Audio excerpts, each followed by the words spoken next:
Doncs anem per començar la sessió de la tarda amb la presència d'en Marc Bouzas i d'en Pere Castanyer, que ens parlaran sobre aquest fantàstic i envejable jaciment de Santa Margarida d'Empúries. Molt bé, bona tarda a tothom. En primer lloc, en nom de tot l'equip d'Empúries, perquè aquesta és una presentació coral que recull la feina de tot un equip de gent, malgrat que només avui la presentem en Marc i jo mateix, però és un projecte igual que el que passava aquí a Castelló d'Empúries, amb la participació de moltíssima gent, i per tant avui li volíem donar un enfoc una mica més arqueològic, malgrat que parlarem també de geofísica, de prospeccions geomorfològiques, podria fer una presentació general una mica d'aquest jaciment, que és un jaciment que ja era conegut, però que darrerament, els darrers anys, ha anat agafant una mica més de protagonisme, perquè ha estat objecte, o forma part, diguem-ho així, d'un projecte de recerca també que ja porta 8 anys d'execució i que encara prorrogarem també a la propera convocatòria de projectes quadriennials, i en el qual aquest projecte de recerca que va sobre l'estudi de les àrees portuàries d'Empúries, després ja en parlarem si s'escau, doncs que una de les finestres històriques en les quals ens centrem és justament l'etapa tardo-antiga i el medieval. Per tant, aquí som gairebé germans, diguem, també del projecte de Castelló d'Empúries, perquè no només ens solapem, diguem, històricament, sinó perquè també el comtat d'Empúries primer va estar a Empúries, evidentment, i després Castelló. I per tant, aquí tenim uns punts de confluència molt i molt importants. Sense més preàmbuls, passem a presentar una mica el jaciment de Santa Margarida d'Empúries. Aquesta imatge general que tenim ara aquí a la nostra pantalla és una imatge ja coneguda on hi tindríem els nuclis de població més ben coneguts tradicionalment, que segur que tots vosaltres coneixeu, de Sant Martí d'Empúries, seria ara un poble encara ocupat avui dia, la zona de la ciutat grega, també coneguda popularment com a Neàpolis, i després hi tindríem a la part de dalt el turó ocupat per la ciutat romana i després el jaciment de Santa Margarida, que avui quedaria una mica amagat des de la perspectiva dels conjunts empuritans com a tal, per diverses raons. Primera, perquè topogràficament aquest conjunt avui es troba fora del recinte públic, diguem, visitable, i en segon lloc, perquè també les excavacions que s'hi han fet tot just ara comencen a descobrir un dels nuclis de poblament, si no el més important d'època tardo-antiga i també d'Empúries en aquest moment. I per tant, per totes aquestes raons, avui encara, pels que no visiten assíduament el nostre museu, és un conjunt una mica més amagat. No parlaré tampoc de l'evolució general d'Empúries, tots vosaltres coneixeu perfectament bé, que és el lloc on arriben els grecs foceus aquí, que funden un primer establiment a Sant Martí d'Empúries, després, uns anys més tard, ja cap a la segona meitat del segle VI, fan el que coneixem com a ciutat grega o zona de la Neàpolis. Aquest nucli, aquest empòrion grec, entra en contacte amb el món romà a final del segle III abans de Crist, inicis del segle II, quan es comença el procés de conquesta romana.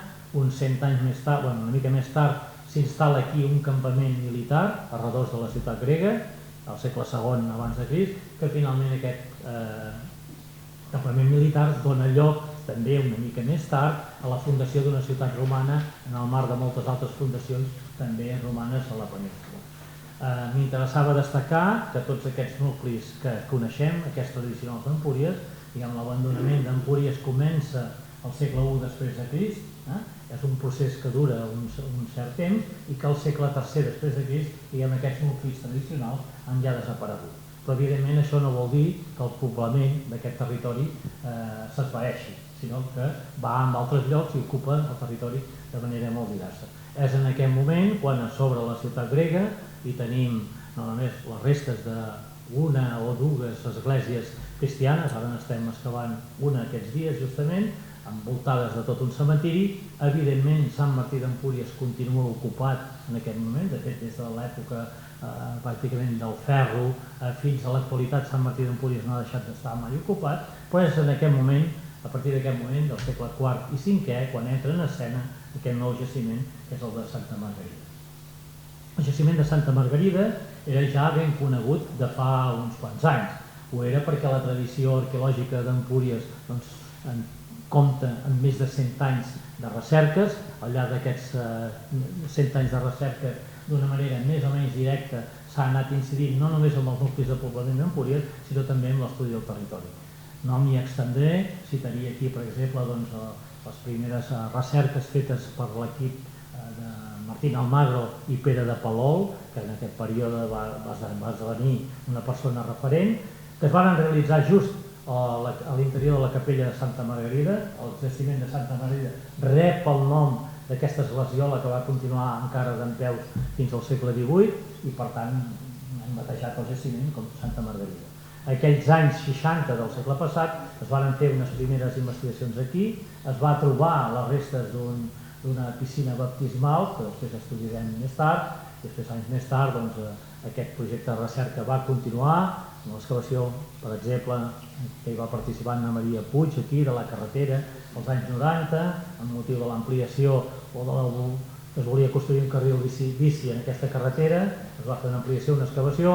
Després només citaré les excavacions fetes per l'equip del MAC Empúries i la Universitat de Girona entorn als anys entre el 2003 i 2005, bàsicament, que ja varen incidir en una excavació més en extensió a l'interior de Santa Margarida i també en el jaciment molt proper de Santa Magdalena. Aquí teniu algunes imatges justament de l'excavació dels anys del 2003, 2004 i 2005, aquí a l'interior de l'església, on ja es va descobrir les restes de la piscina baptismal, diverses tombes amb sarcòfags, una lauda sepulcral sobre la qual insistirem una mica més tard. Passo molt de passada, perquè no era l'objectiu de la nostra presentació, que Santa Margarida va associada a un altre jaciment que està dins d'aquest mateix sector, que és l'església de Santa Magdalena, excavada en aquest cas en la seva totalitat. D'aquí m'interessaria destacar únicament que l'origen d'aquesta edificació remunta amb un mausoleu d'època del segle IV, després de Crist, que seria aquesta primera imatge que tindríem aquí, amb les plantes en tota l'evolució, i que finalment aquest jaciment desenvolupa una església de planta de creu llatina, amb un cementiri annex, etc., i que perdura fins al segle X. Passo una mica ràpid perquè volíem anar de cara al gra per presentar el jaciment de Santa Margarida. Aquí tindríem senzillament una imatge aèria que permet situar. Aquí tindríem la ciutat romana d'Empúries, això seria l'espai del fòrum. Aquí a sota, a la baixada, tindríem la ciutat grega. Aquí el nucli de Sant Martí d'Empúries, perquè veiem on es troba tot el jaciment de Santa Margarida, que és aquest sector que tenim aquí. Encara, sortosament, pels arqueòlegs és un jaciment que no té res al damunt i que, per tant, si no hi ha res de nou, es comprarà molt aviat per les institucions públiques i que es garantirà, la viabilitat d'un projecte de recerca de llarg abast que ha de permetre recuperar un jaciment que, si fem cas de totes les dades que tenim, tindria una extensió d'entre 3 i 4 hectàrees, és a dir, seria, almenys, si la comparem, per exemple, amb Sant Martí d'Empúries, Sant Martí d'Empúries no arriba ni a 1 hectàrea. Ho dic perquè situem la proporció dels nuclis de poblament. De manera molt semblant al projecte també d'aquí de Castelló, les potes del nostre projecte tenen 3 objectius. Una primera part és l'estudi geomorfològic de tot aquest territori, no només de Santa Margarida, sinó també d'una perspectiva una mica més àmplia. La segona pota, evidentment, serien les prospeccions geofísiques que estem fent i, finalment, el gruix nostre, de la nostra activitat, seria l'excavació arqueològica. Passo de manera molt ràpida. Aquí, per exemple, teniu una imatge de Santa Margarida on assenyalem els sectors excavats, després insistirem de manera més profunda en tot això, igual que aquí al matí hem vist la presentació de sondejos geològics, no explicaré la metodologia, senzillament algun dels resultats que ara veureu, dibuixos de perfils, datacions radiocarbòniques, etc., que permeten tenir una idea del paisatge, que és el que intentarem dibuixar en l'actualitat. Ara, tot seguit, per què el jaciment, la percepció que tenim ara, no té res a veure en absolut amb la percepció que hauríem de tenir en l'època tardoantiga.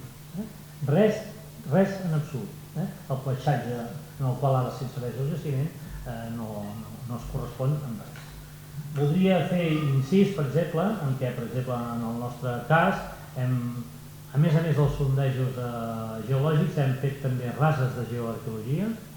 Per exemple, aquesta és una que hem fet justament en aquesta campanya, en tota aquesta superfície de camp, amb l'objectiu de lligar la sedimentació, diguem-ne, natural del terreny amb la sedimentació arqueològica. I és molt interessant perquè aquí podem veure per primera vegada com era el paisatge i com el van transformar a partir del segle IV i segle V en endavant. Per exemple, totes les terrasses dels camps que hi ha avui són terrasses construïdes en aquest moment. Per exemple, sabem, aquí veieu un perfil senzillament on tenim les datacions, etc. I sabem que en època, al segle III, tot aquest camp d'aquí era una maresma que es va, diguem-ne, omplir en part en el segle IV, quan es comença a configurar tot el barri de Santa Margarida, amb aportacions de terra. Van dessecar una part de la Maresma, aquí per exemple la veieu, i tot aquest nivell que teniu aquí sobre serien les aportacions de terra. No només això, sinó que amb aquesta rasa hem pogut localitzar aproximadament a la part central del camp una mota construïda que era per protegir-se de les oscil·lacions de les avingudes del riu, que protegiria tot el que seria la façana litoral del jaciment.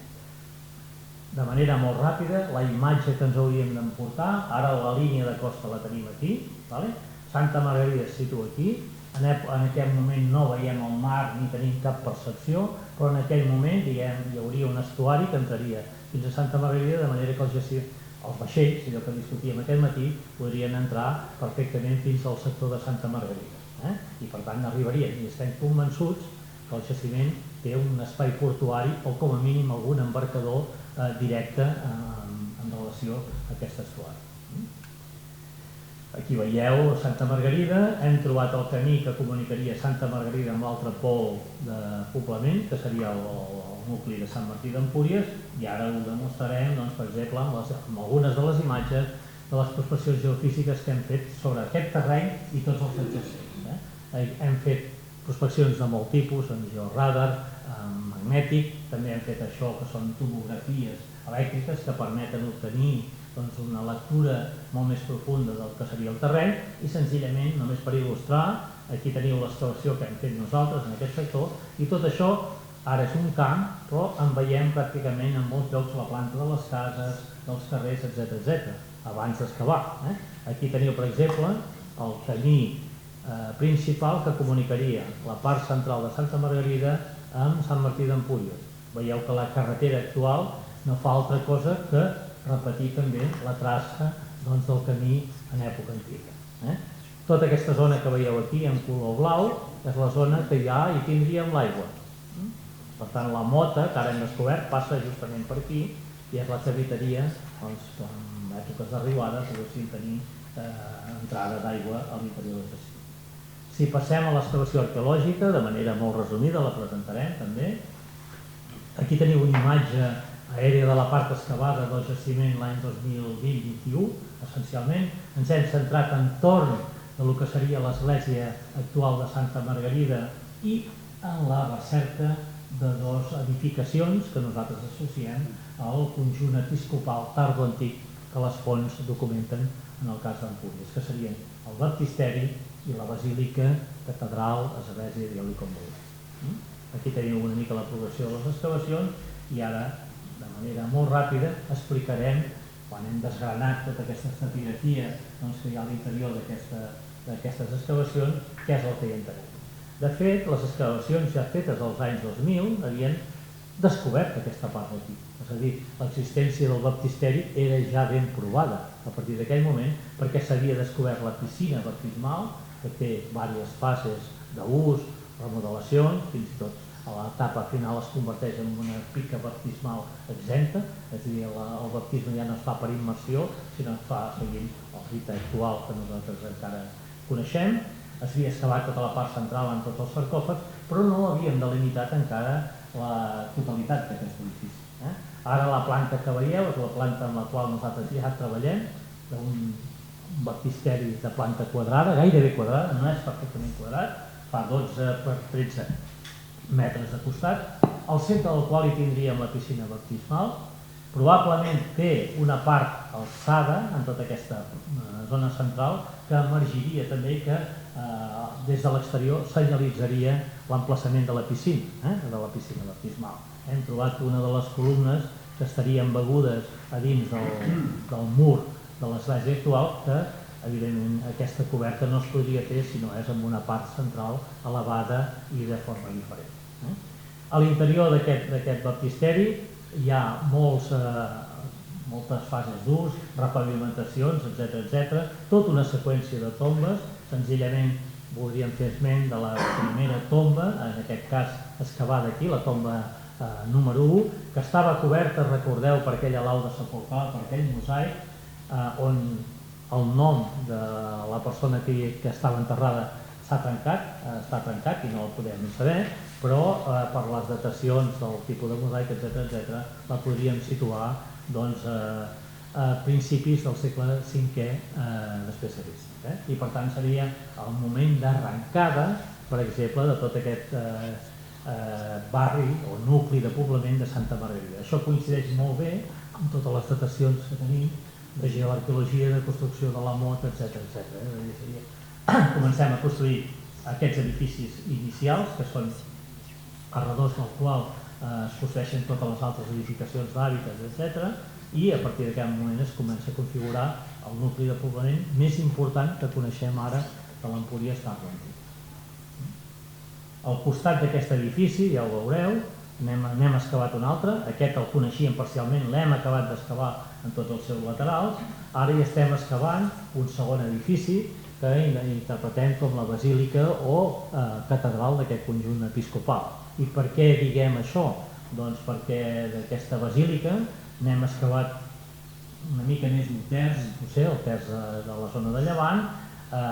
És un edifici de dimensions notables, medeix uns 15 metres de costat, és un edifici de 3 naus, de planta basilical, com el seu nom indica. La nau central seria el doble de les dues laterals, és a dir, en aquest sentit tindríem els cànons arquitectònics perfectament establerts, i en coneixem la zona del cor, també, aixecada i elevada, i delimitada per un cancell que físicament separava la zona on podien accedir els estaments religiosos de la resta de fidels, etc. I la zona de l'absis.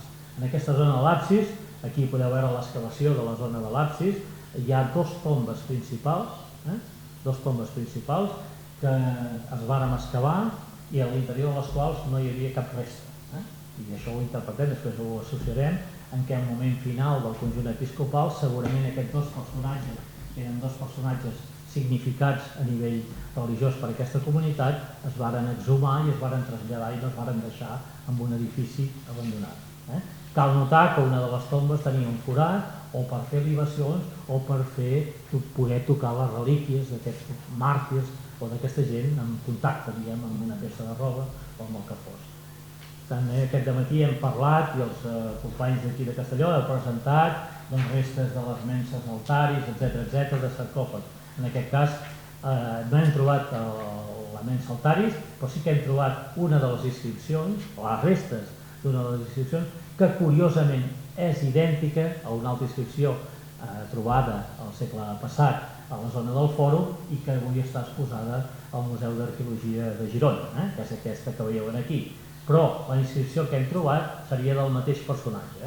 Segurament, com passa també a la Neàpolis, aquí tindríeu l'altar i la mensa altaris de la Neàpolis, estaria, en aquest cas, aprofitant una inscripció votiva del Fòrum per base de la mensa altaris.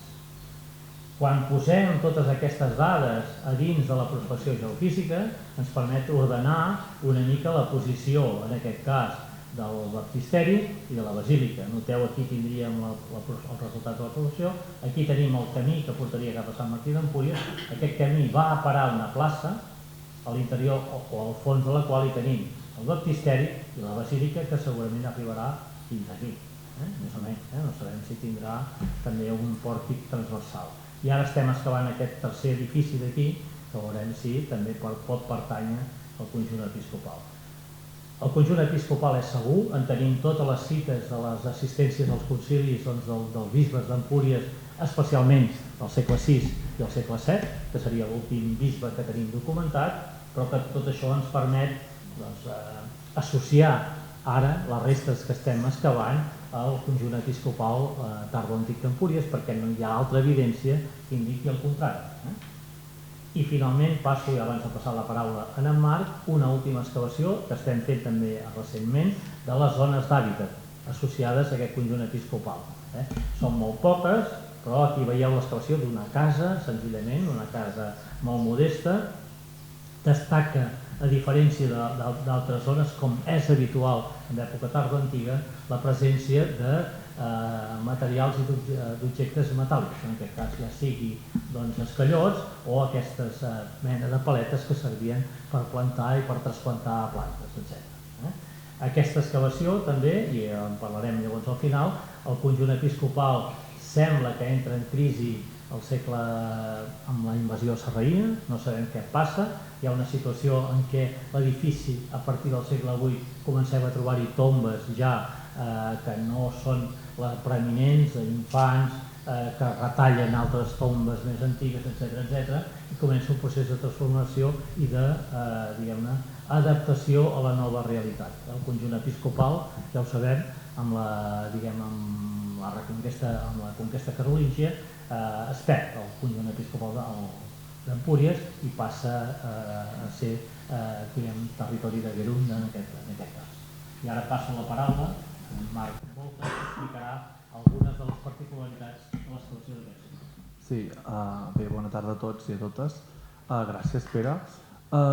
Començo aquesta part de la meva explicació amb una troballa molt notable que vam fer a l'excavació de Santa Margarita l'any 2022. Es tracta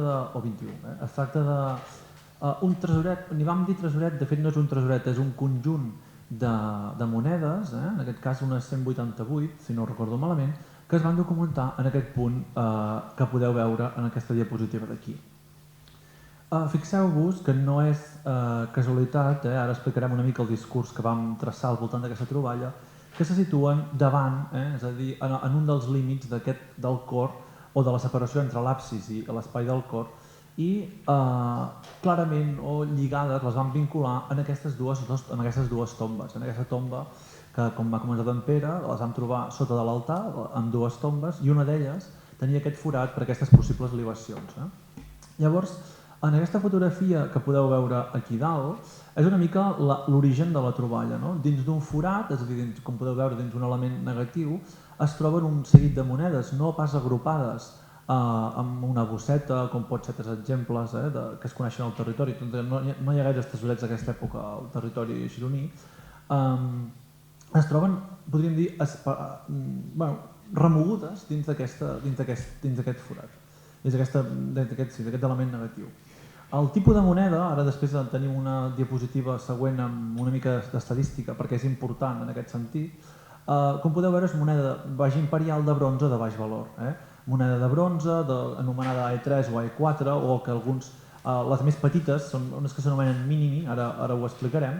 En tot cas és moneda de molt baix valor. La nostra hipòtesi al voltant d'aquesta troballa és que tenen un sentit clarament votiu, podríem dir, relacionat amb el culte en aquests personatges que hi havia aquí.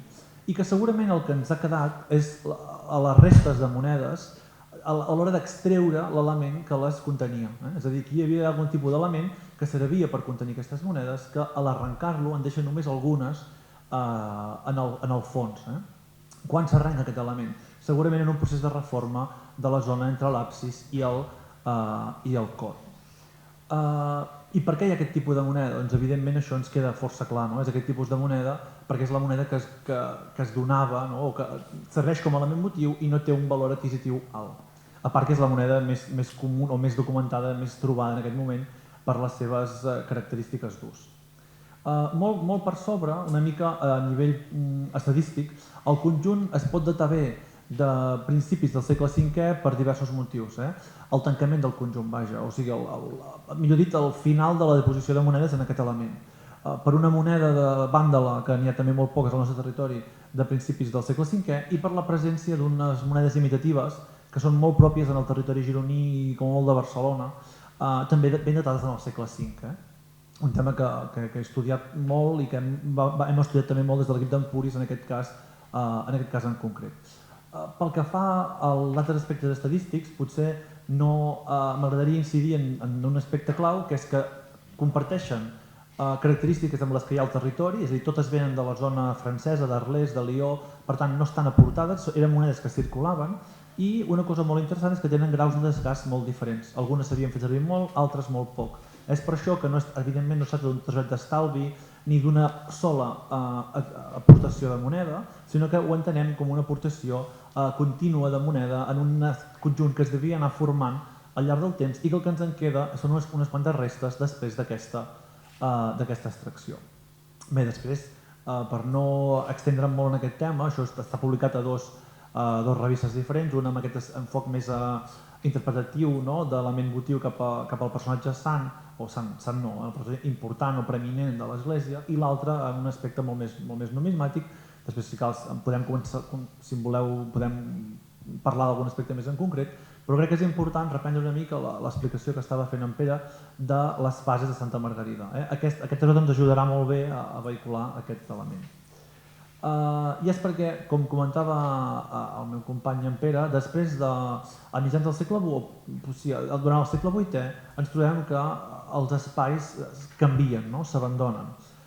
I de fet s'ha documentat arqueològicament, o hem documentat arqueològicament, una fase ferma entre el segle X i el segle XIII. Recordem, inclòs, podríem dir, ben suportada amb elements tan ceràmics com, si no m'equivoco, també amb algun element numismàtic que ens data bé aquesta sèrie de paviments, de morters, de calç, que, com podeu veure, estan dibuixats en aquesta planta. Què estan fent? Estan aprofitant alguns espais de les antigues naus, tant de la nau del baptisteri com de la nau de l'antiga església catedral, per adaptar-hi uns altres edificis.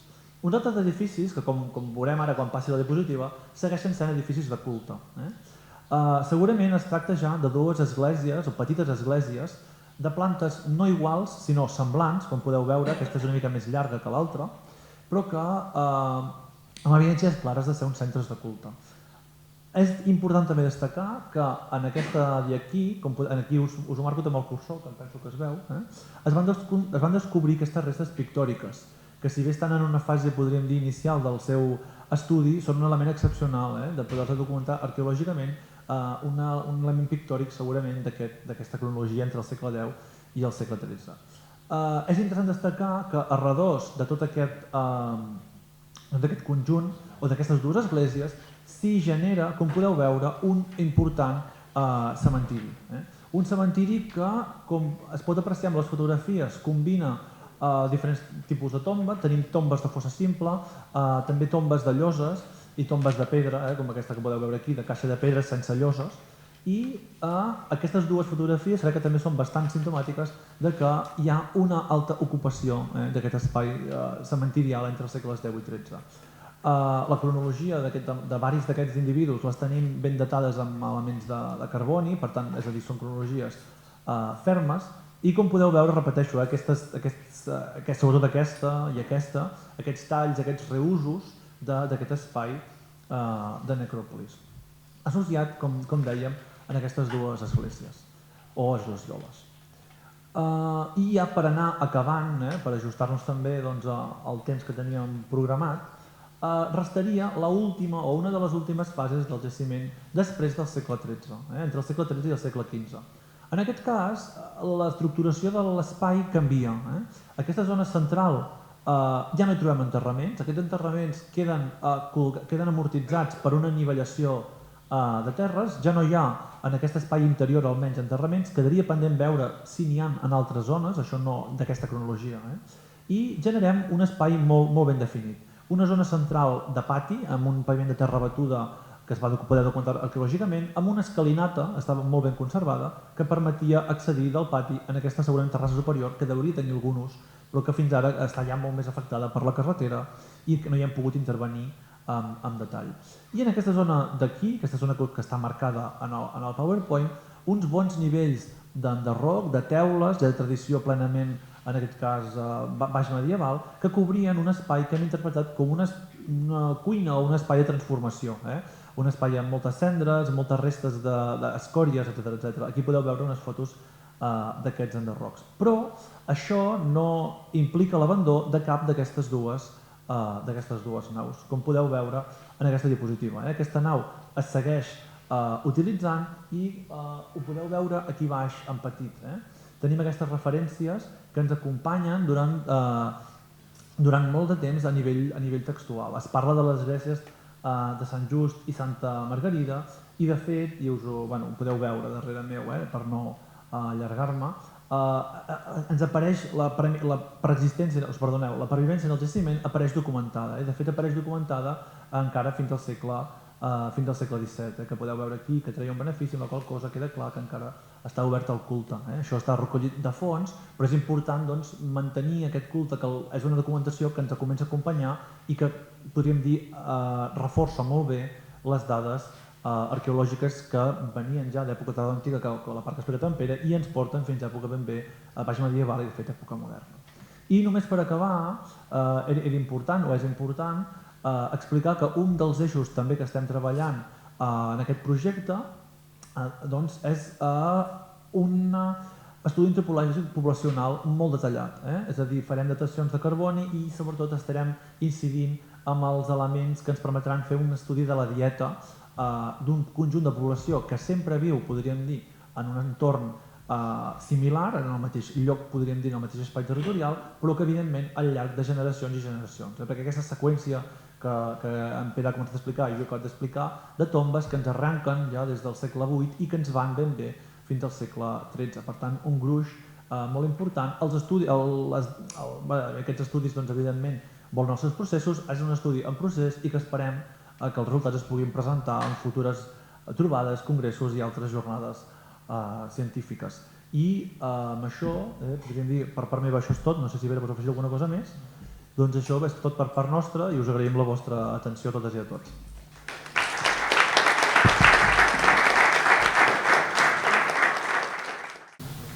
Abans no he presentat la gent del meu equip, però com que són de fora també crec que és corresponent presentar-los. Segueix en Pere Castanyer i en Joan Frigola, que també forma part de l'equip de les excavacions que es fan a Vilalba, al Pla de l'Estany. També els donem la paraula. Sí, també, igual que en la presentació anterior, agrair a l'equip de Castelló que hagi tingut a bé convidar el jaciment de Vilalba a ser present en aquesta discussió, en aquesta trobada. Ens fa molta il·lusió poder-hi participar. Igual que amb l'altra, també aquesta comunicació la presentem conjuntament amb en Quinta Moleda, en aquest cas, l'esmento aquí, els membres de l'equip en Polític no els he presentat un per un, però que seríem el trio, diguem en aquest cas, que tira endavant aquest projecte de recerca, que no només inclou el jaciment de Vilalba, que ha inclòs també la terrisseria romana d'Ermedàs i que recentment també ha incorporat els últims anys, en aquests últims certams del projecte, l'excavació d'una vila romana nova, que és la vila romana dels Pompeu o de Can Rin a Besalú. En aquest cas, ara sí que fem un salt en tots els sentits, deixem l'àrea litoral per nosaltres, ens endinsem l'excavació d'una vila romana, en aquest cas el Pla de l'Estany, la vila romana de Vilalba, aproximadament a uns 2-3 quilòmetres al sud de l'Estany de Banyoles, de la carretera que porta, si coneixeu el territori, cap a Rocacorba.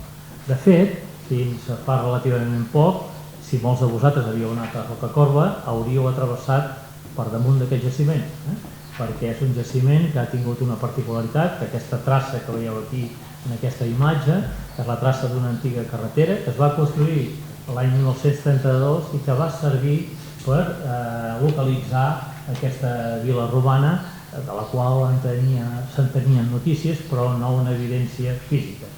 Aquesta carretera ha estat travessant el jaciment fins a l'any 2013, i ho explico perquè veureu que alguna de les parts de la fase que avui explicarem aquí, que és també una vegada més la fase tardoantiga, es van començar a excavar l'any 1938 i alguns d'aquests edificis els hem acabat una vegada treta la carretera.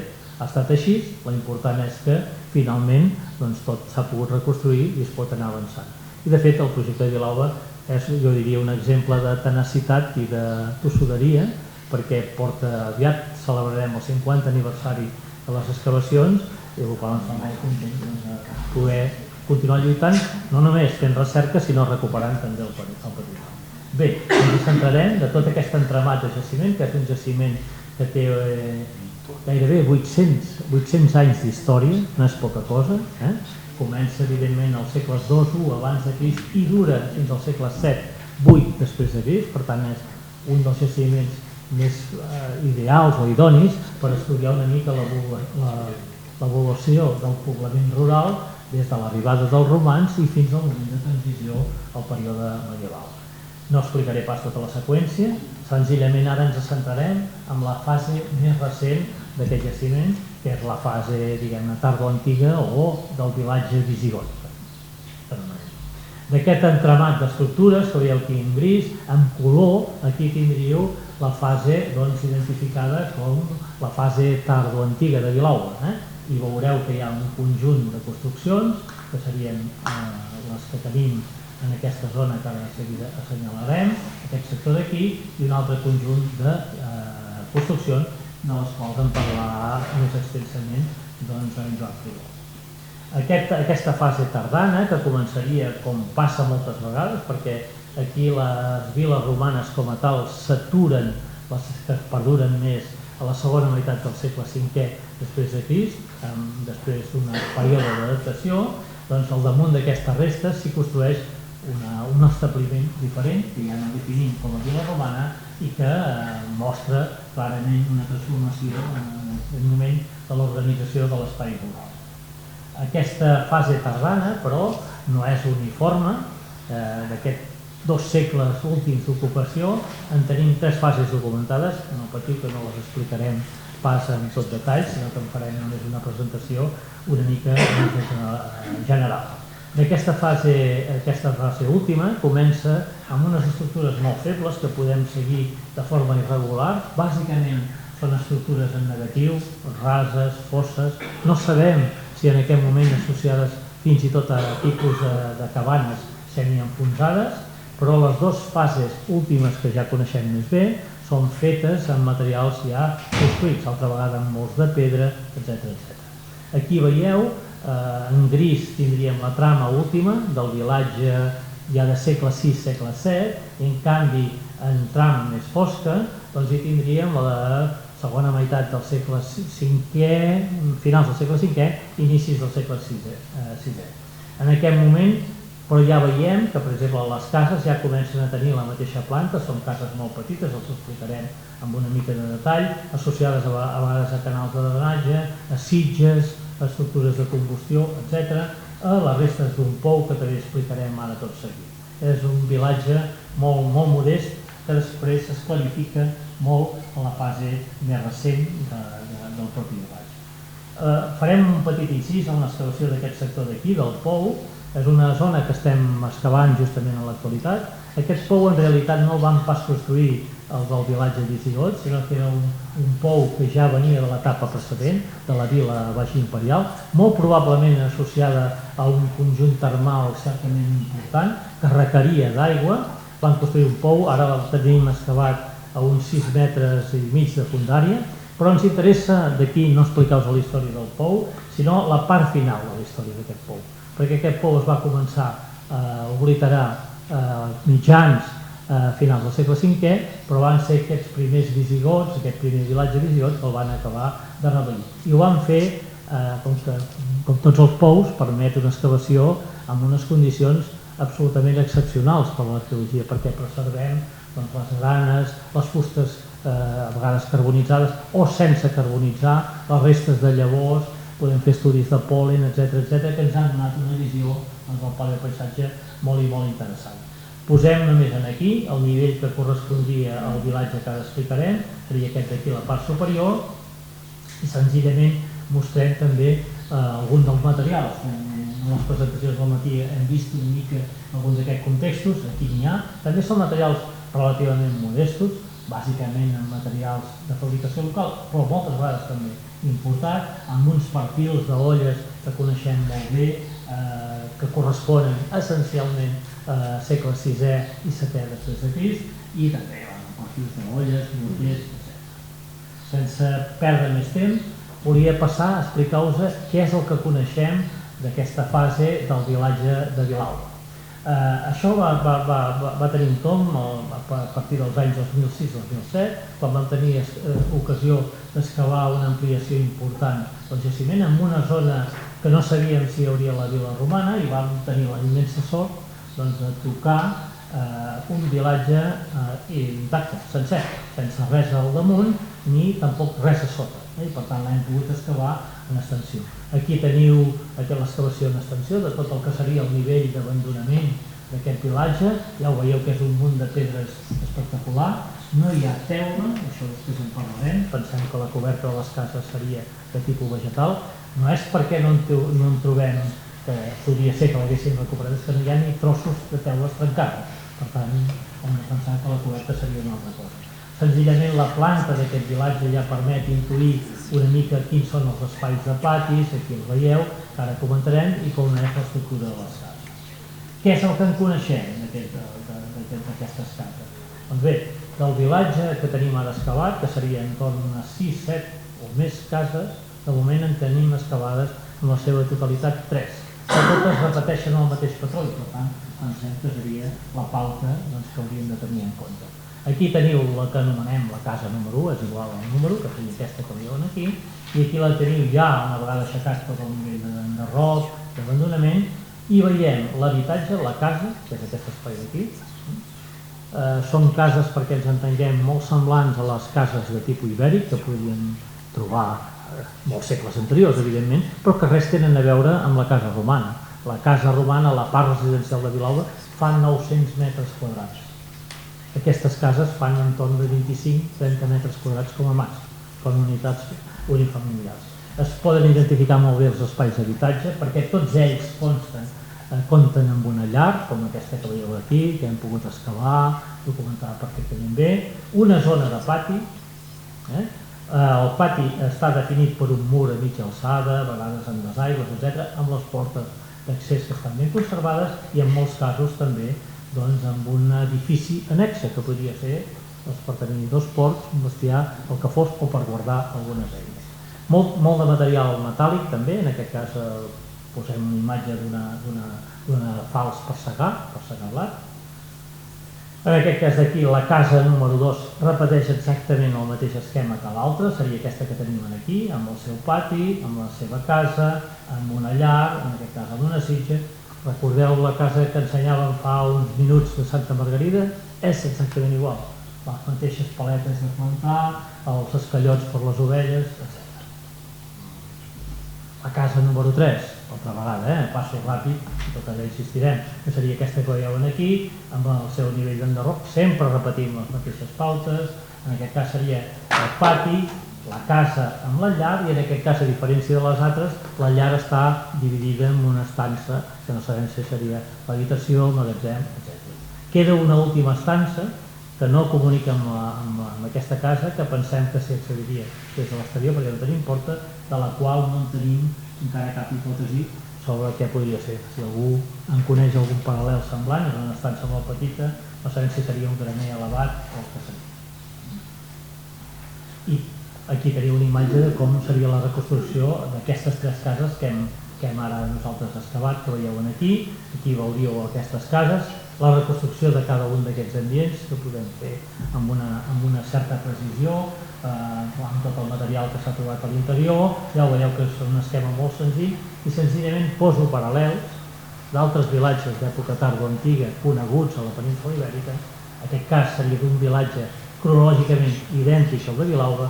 Aquí ja tenim un vilatge que s'endinsa una mica més al període medieval, però fixeu-vos que és el mateix esquema, unes petites cases, uns patis, a vegades formant conjunt de 3-4 cases separades dels més, etc. Però que és un esquema absolutament conegut en el nostre ambient. I ara ja passo la paraula a en Joan, que completarà, més de l'excavació d'aquest vilatge, les estructures de la part política. Bé, bona tarda. Doncs les estructures de producció agrícola del vilatge efectivament estan marcades per la construcció d'un trull, complex, amb com a mínim 3 estances arrenglerades, més possiblement una quarta. Ja entrarem a parlar d'aquest possiblement, que seria el celler. Es tracta novament, com les cases, d'una estructura completament feta de pedres, no hi ha tapial, és de pedra fins a dalt, íntegrament l'alçat dels murs, i coberta, en aquest cas sí que de teula. Està orientada a est-oest i de fet segueix l'orientació de les estructures de la fase precedent, de la fase ja baix imperial, i fins i tot alguns murs es solapen al damunt. La curiositat a nivell, diguéssim, d'història d'excavació d'aquest edifici és el que es comentava abans, no? Que una part es va excavar ja a les primeres campanyes, de fet la segona campanya de la història de l'excavació del jaciment, el 79, i els primers anys ja aquests equips anglesos que van intervenir inicialment al jaciment el van excavar pràcticament tot. Com que passava la carretera per la banda est, en aquest cas, no es va completar el coneixement, diguéssim, de l'edifici fins ja més endavant, fins a quan es va retirar la carretera a les campanyes de 2015, 2016 i 2017, i finalment l'any passat, el 2024, vam acabar d'excavar el forat del contrapès, ja ho parlarem. Analitzem una mica les estructures. Això d'aquí, diguéssim, oblidem-ho, perquè normalment es marcaven sempre dintre aquesta fase, però realment siguin estructures productives, possiblement un pèl anteriors. També deixem en stand-by aquest tancat que hi ha a la zona nord del trull, que en aquest cas sí que és del moment, però no es pot saber si correspon a una de les cases com les que hem vist abans o realment correspondria al complex del trull. Per tant, deixem-ho a banda. El trull en si, per tant, estaria format, anem a veure, la primera habitació seria aquesta d'entrada, aquesta rectangular, amb un paviment de terra batuda i una entrada per la banda nord. S'ha d'interpretar com un espai d'emmagatzematge possiblement d'utensilis vinculats al mateix trull i també, perquè no, d'acumulació de la producció agrícola abans de ser processada. Ja veurem que hi ha un debat sobre quina producció és, en parlarem també més endavant. D'aquí es passava ja, en aquesta sala que veiem aquí, directament la segona sala, que és la sala de premsat, de la qual se'n van poder reconèixer en un extrem els encaixos pels arbores i, forçosament, atesa la distància que hi ha entre un punt i un altre, s'hi han de situar efectivament uns estípites per evitar aquest desplaçament lateral de la viga, del prèludi. El signinum inicialment recobria tota l'estança, però només es conservava a la banda, un dels costats, a la banda oest en aquest cas. Això ha fet que no es conservi exactament la zona d'àrea de premsat, no se sap exactament quina era, s'ha perdut. Tot i així, el líquid que s'obtenia aquí es recollia en un dipòsit lateral, que és aquest que veiem aquí a la imatge de la reconstrucció i que aquí veiem des d'una altra perspectiva, que comptava amb una cubeta aquestes típiques de neteja i de recollida i un petit graó d'accés que està situat a la banda est. I això no és una cosa, diguéssim, banal tampoc, perquè ens parla una mica del recorregut, ja veurem, que tenia aquesta producció, diguéssim, d'aquest líquid premsat en aquest espai. A partir d'aquí, unes escales conduïen a un passadís que permetia d'una banda, a través d'una porta que no s'ha localitzat però que s'ha d'imaginar que hi és, cap a la sala de maniobra del contrapès, i de l'altra, si tirem cap al sud, travessant una porta, arribaríem a la zona del celler. Anem a veure primer la sala aquesta de maniobra. És curiós perquè aquest espai en principi l'havien acabat d'exhaurir, excepte el mur de tancament l'havien acabat d'exhaurir els anglesos, però en el seu moment, ja fent la neteja dels anys posteriors a la de la carretera, vam veure que hi havia una mena d'enderroc. El que hem de suposar és que els anglesos, com que això té més fases a sota, devien pensar-se que es tractava d'un enderroc d'una fase més antiga i no el van excavar. Ara, l'any passat, vam decidir mirar què era i efectivament correspon a un forat de maniobra del contrapès. Una mica la seqüència que es pot veure d'excavació és aquesta primera imatge que vam trobar tot aquest rebliment de pedres, una segona imatge on ja hi ha 2 murs que folren el forat i un abocament de material i una de les pedres del contrapès, i finalment aquí és l'excavació completa on hi ha els 2 murs, en faldrien 2 més que van ser espoliats perquè en algun moment, no sabem si és al final de la vida de l'edifici, de l'abandonament o en una reforma, es va accedir a aquest forat del contrapès per recuperar els pesos, un dels quals es va aconseguir extreure i l'altre va quedar aquí trabucat, que és el que veiem juntament amb fragments de dòlia, amb alguna àmfora bastant sencerota, alguna cosa lusitana, alguna cosa nord-africana i ceràmica diversa. Pel que fa al contrapès, és un contrapès particular, en el sentit que té una forma troncocònica, hi ha una cara que és plana i per tant, com que no té encaixos, obliga a pensar en un contrapès compost. Per tant, això se sostindria al damunt d'una estructura de fusta, hi hauria un altre contrapès bessó d'aquest a l'altra banda i tot plegat iria encordat. No recorda en absolut els paral·lels de contrapesos típics d'època romana, que gairebé tots tenen encaix, sinó que en canvi els paral·lels que hem d'anar buscant això ja són molt més similars als que trobem en època medieval. Per tant, aquí ja tenim una primera, que dèiem abans, aquesta tradició romana que ja es trenca moltes coses, també es veu fins i tot en aquest edifici productiu. La imatge. Finalment, aquí tenim el quart àmbit possiblement que hi havia arrenglerat, ara ho entrem a discutir un moment. Això que es veu marcat en vermell és la traça de la carretera antiga. En aquest moment d'intervenció de tot això d'aquí, evidentment la carretera va afectar els nivells, diguéssim, superiors i trobem bàsicament estructures negatives, moltes de les quals cal associar al funcionament de la vila. Hi havia tot un seguit de coses que no podien estar dintre de la vila en si, com fornets de reparació, basses de decantació, forats d'extracció d'argila, però també un seguit de 16 retalls disposats en rengleres de 4 que no pertanyen a la vila sinó que s'han d'associar a aquest edifici del Trull.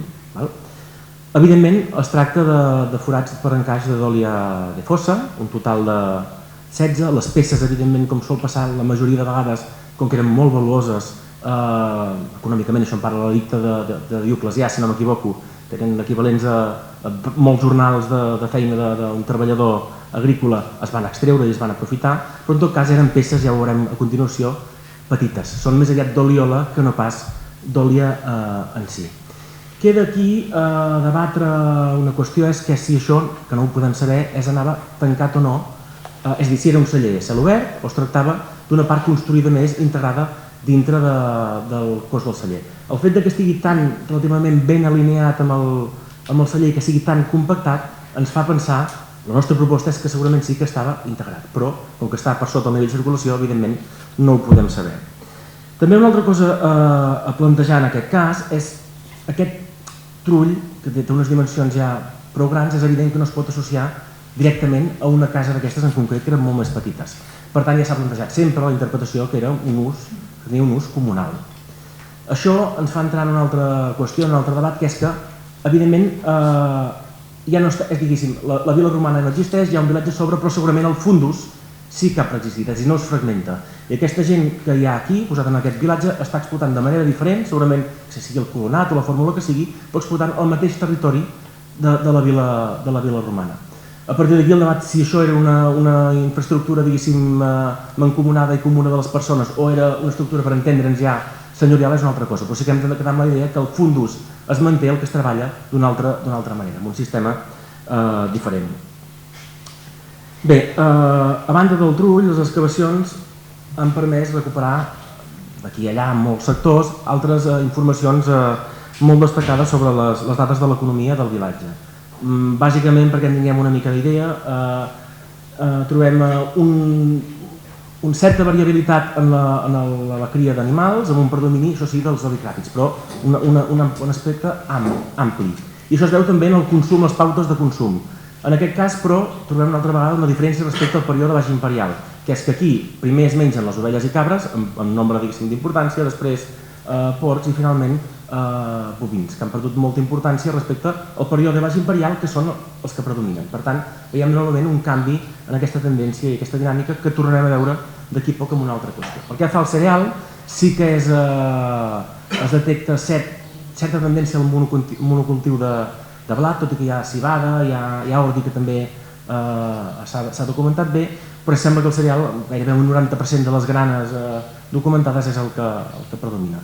Es documenten diferents processos, com el gravellat, la batuda d'aquest cereal, i també a través d'aquestes granes s'ha pogut deduir l'existència de grans extensions permanents extensives de conreu de cereal que seria plantat durant l'hivern, segat durant l'estiu, un segat alt que deixava els rostolls perquè després els animals poguessin anar a acabar d'aprofitar i de pas famessin els camps. Una novetat que també aporta amb el pou que enllaçava abans en Pere és que ara tenim dades políniques d'aquest moment. I sí que sembla que en el període baix imperial hi ha un predomini del raïm sobre l'olivera, però en canvi, sense desaparèixer mai el raïm, sí que sembla que en aquest període tardoantic és l'olivera que ja passa per davant com a producte a la vinya. Això ho poso aquí sobre ara per discutir una qüestió que és aquest trull de què era. Perquè tècnicament el trull pot ser tant d'oli com de vi, però no pot fer servir-se per les dues coses. Això està demostrat perquè els àcids de l'oli després fan, encara que hagi passat un temps, si es fa després el prensat del most allà, queda contaminat i no fa bé la bona vinificació. Per tant, no es poden fer servir alhora per les dues produccions. Això ho ha estudiat àmpliament, per exemple, la Yolanda Peña. En aquest cas, s'han provat de fer analítiques als anys 90, se n'han fet ara el 2024, sobre dòlia, sobre els mateixos dipòsits, i mai hem tingut la sort de tenir uns resultats concloents per la qüestió. Ara bé, la nostra proposta, en aquest sentit, tenint en compte les dades políniques que hem acabat d'esmentar, el fet que sigui un celler, l'absència principalment de calcatorium, que és el que allà ens trepitja el raïm, que aquí no hi és, hi ha directament un lacus però no hi ha un calcatorium, i el fet que hi hagi un dipòsit tan petit, només amb 16 tines, i tines que ja són petites, que són més pròximes segurament als 500 litres que no als 1.000 i pico, o 1.000 i pocs que podien fer les grans tines a l'Imperial, fa que hi hagi per tant una capacitat d'emmagatzematge baixa, ens fa apuntar possiblement més per l'oli que pel vi, sense tenir-ne tanmateix la certesa i quedant la qüestió igualment oberta. Pel que fa als materials d'abandó del vilatge, en Pere diu que eren poca cosa, clar, comparat amb els d'aquest matí ja és més volum de material, però igualment sí, un predomini, com sempre, de ceràmiques grolleres, bàsicament amb gerres, amb olles, àmfores africanes, principalment, per exemple, hi ha la forma aquí veiem una queix 62, si no m'equivoco, i aquests d'oliola, ja veieu, aquestes que ja són aquestes boques tan molt més petites que les d'òlia a l'imperials, de forma triangular, però una cosa molt més petitona. Això seria una vora, diguéssim, més de les antigues i aquestes són els d'òlia més d'aquest moment. Més una marca malauradament incompleta que ens impedeix saber exactament aquestes quantitats i més materials, a part d'alguna cosa residual, ja ho veiem aquí, sí que hi ha per exemple aquestes dues gerres que possiblement siguin importacions orientals i més formes d'aquesta grollera amb algun plat, possiblement algun plat, algun bol i peces destacades una mica singulars, com per exemple aquesta una placa d'aquestes rígides d'un fermall de cinturó amb motius vegetals i geomètrics estilitzats. I finalment aquesta peça, que és una pedra localitzada a la part de l'hàbitat visigot amb un crismó. Aixequem ara, ja per anar finalitzant, una mica els ulls del propi jaciment de Vilalba, però indirectament hi seguim estant perquè ho volem connectar, que és viatgem uns 3 quilòmetres al sud de Vilalba, al costat de l'estany hi ha aquest jaciment que és Mas Castell de Porqueres, un jaciment d'època ibèrica, un poblat indigèt, després es converteix en un vicus en època romana i en aquest moment s'hi construeix un temple romà d'ordre toscà, possiblement no se sap si Inantis, però més probablement a Tràstil, no sé si en Jordi després que s'ho va mirar alguna cosa podrà afegir-hi després alguna observació. Un temple que perdura fins al segle III i a partir del segle IV és començat a desmuntar. I part d'aquestes peces, com per exemple aquesta quima reversa que veiem aquí al final, a Vilalba n'hi ha un parell si no m'equivoco, les porten cap al jaciment de Vilalba juntament amb altres peces. En un procés podríem pensar que d'espoli, però realment el que acaba passant aquí és que aquest espai de temple romà s'acaba convertint en un punt d'enterrament, sembla que primer de necròpolis abans que pròpiament de basílica i a partir de la segona meitat del IV i segle V es comencen a trobar molts enterraments, tant que fa que aquest espai s'hagi d'ordenar amb la construcció d'una basílica que de fet abans en Pere ensenyava la de Santa Margarida que s'assembla bastant a aquesta d'aquí, no? Aquestes plantes basilicals amb aquesta separació de 5 columnes, la part central, la nau central, el doble de rang que les laterals, un absis quadrangular petit, al qual posteriorment s'acaba afegint aquest espai que s'interpreta com una zona d'enterrament preferencial.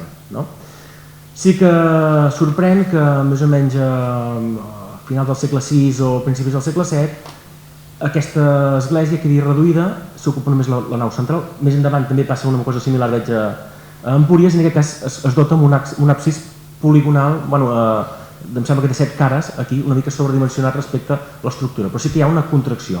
I ja al segle VII es fan noves reformes, s'amplia una mica per baix, es puja el nivell de circulació i s'acaba compartimentant l'església per la meitat.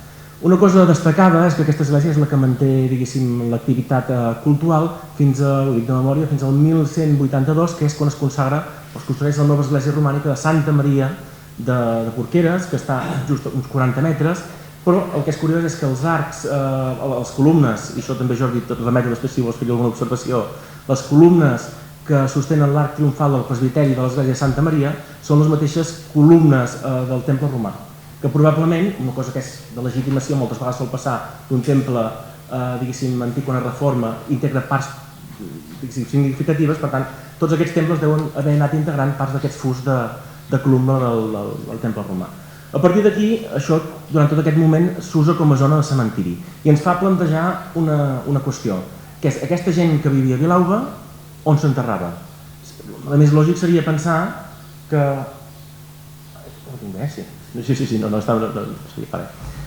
On s'enterrava? Podríem pensar que realment aquest espai que no té un hàbitat del costat, perquè el Vicus es va abandonar molt més abans i que per tant només és l'església, faria com a zona d'enterrament de l'entorn rural. Sembla que Vilalba no tindria cementiri, però sí que és veritat que un dels morts que sempre es havia donat com a baix imperial es va fer en les datacions fa un parell o 3 d'anys i va donar una cronologia de finals del segle VII, inicis del segle VIII. És un infant, però que és el moment just final de Vilalba, per tant sí que sorprèn que havent-hi una església que faci les funcions de cementiri tan a la vora, a Vilalba encara hi hagi algun enterrament. S'ha de veure en un futur com es soluciona aquest tema. I ja finalment, per anar tancant, dir que el jaciment de Vilalba s'abandona en aquesta cronologia a la meitat del VII, possiblement, segons aquest mort, pot ser que entri una mica al segle VIII, però després, una altra vegada passa el mateix. S'abandona el lloc, però al cap de poc temps hi ha una masia a la vora, que és la masia de Vilalba, que ja surt documentada al segle X amb el nom de Villa Alba, que segurament fa referència no tan sols al nom d'aquest vilatge d'època tardo-antiga, sinó ja rememora el nom que possiblement podria tenir popularment l'antiga vila romana, la Vila Blanca, que hem excavat allà i hem patit aquell terra reflectant i tot plegat, entenem possiblement per què tinguia aquest nom. Res més, gràcies.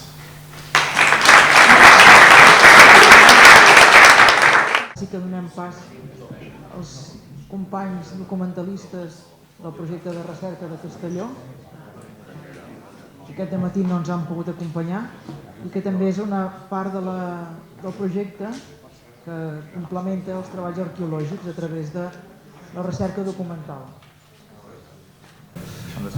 Bé, moltes gràcies per esperar fins a aquesta hora i poder escoltar un parell de documentalistes que parlarem del revés. En comptes de començar per les parts antigues, comencem per les parts que per nosaltres són corrents de l'edat mitjana, però potser per molts de vosaltres sona molt tardà. El títol ja veig és molt genèric perquè així ens permet una mica parlar de 3 aspectes, més o menys diríem parlar en 3 exemples de com les recerques que fem a partir de la documentació poden servir pels arqueòlegs, però això després ho heu de dir vosaltres també. En tot cas, el que diu la documentació, en general, per l'època medieval parlem, és molt diferent del que s'acaba trobant. Per tant, són 2 fonts de recerca que han de ser complementàries, però que a vegades costa trobar els punts d'encaix. Començaré parlant primer d'un dels temes que en els últims anys m'he dedicat més, que és el tema de la recerca sobre el delme. El delme, en el cas de Girona, disposo d'una font documental que no he trobat cap equivalent a cap diòcesi catalana, ni del nord ni del sud, tot i que el bisbat d'Elna sé que la situació és molt semblant a la de Girona, en què el bisbe, al segle XIII, a partir del segle XIII, i sobretot al segle XIV, que és de quan és aquest document, es converteix en el senyor eminent, diguem, dels senyors laics que cobren el delme. Evidentment hi ha delmes que són de monestirs, delmes que són de clergues, d'institucions eclesiàstiques, que en tot cas el bisbe controla el delme d'altres maneres, però els delmes que tenen cavallers, persones laiques, ciutadans de Girona, d'altres viles del bisbat de Girona, algun pagès fins i tot i els nobles, tots aquests senyors laics a partir del segle XIII, un procés una mica lent, van jurant fidelitat en el bisbe de Girona per assegurar-se de tenir aquests delmes més o menys protegits, i el bisbe aprofita aquest vassallatge per cada cop que hi ha un canvi de titularitat del delme, de la porció del delme, el bisbe exigeix un lluïsme, una taxa de mutació per poder fer això. Gràcies a això es va començar a configurar l'arxiu episcopal de Girona, és a dir, una part dels documents de l'arxiu episcopal estan vinculats sempre al delme, hi ha d'altres com els biblioteques pastorals, que és un altre aspecte, i de notaria, però hi ha un conjunt de llibres i de pergamins vinculats al delme, i sobretot el 1362 el bisbe Berenguer de Cruïlles va començar, no ho va acabar perquè es va morir al cap de foc, però els bisbes següents el van continuar durant uns 10 anys, del 1362 al 1371, van fer un registre de tots els delmes de tot el bisbat per saber sobretot qui era el titular de les porcions majors del delme i quin valor tenia aleshores, 1362, aquest delme per, dedueixo jo, calcular el lluïsme, les taxes que havia de cobrar després. Gràcies a aquestes informacions, que són desiguals, perquè a les parròquies on el delme era eclesiàstic es dona el nom de qui cobrava el delme, però no a vegades el valor, quan tenim menys informació, però tenim una visió general sobre el bisbat. En aquestes imatges només hi ha representat l'ardiconat d'Empúries, que seria la suma dels comtats d'Empúries i de Peralada, que més o menys coincideixen amb els comtats altmedievals. Simplement perquè tingueu present, la idea és que tot i que el delme té una vinculació amb la parròquia, no sempre la parròquia servia per cobrar el delme, és a dir, el delme es podia cobrar amb altres unitats. Per exemple, aquí veieu en vermell, a vegades dues parròquies funcionaven conjuntament, es cobrava el delme a la vegada sobre les dues parròquies. En el cas de la majoria de parròquies que són de color blanc sí que funciona la parròquia, però hi ha algunes parròquies, després en parlaré per exemple de la de Peralada, en què el delme es cobrava per veïnats, veïnats que tenen el nom de viles del segle IX, del segle X, potser com la de Vilalba que acabem de sentir ara. Per tant, el que veiem és una fossilització d'antigues divisions territorials dintre de les parròquies. I amb alguna parròquia, el delme es cobrava per mas. Cada mas pagava el delme directament i no hi havia una unitat de la parròquia a l'hora de fer això.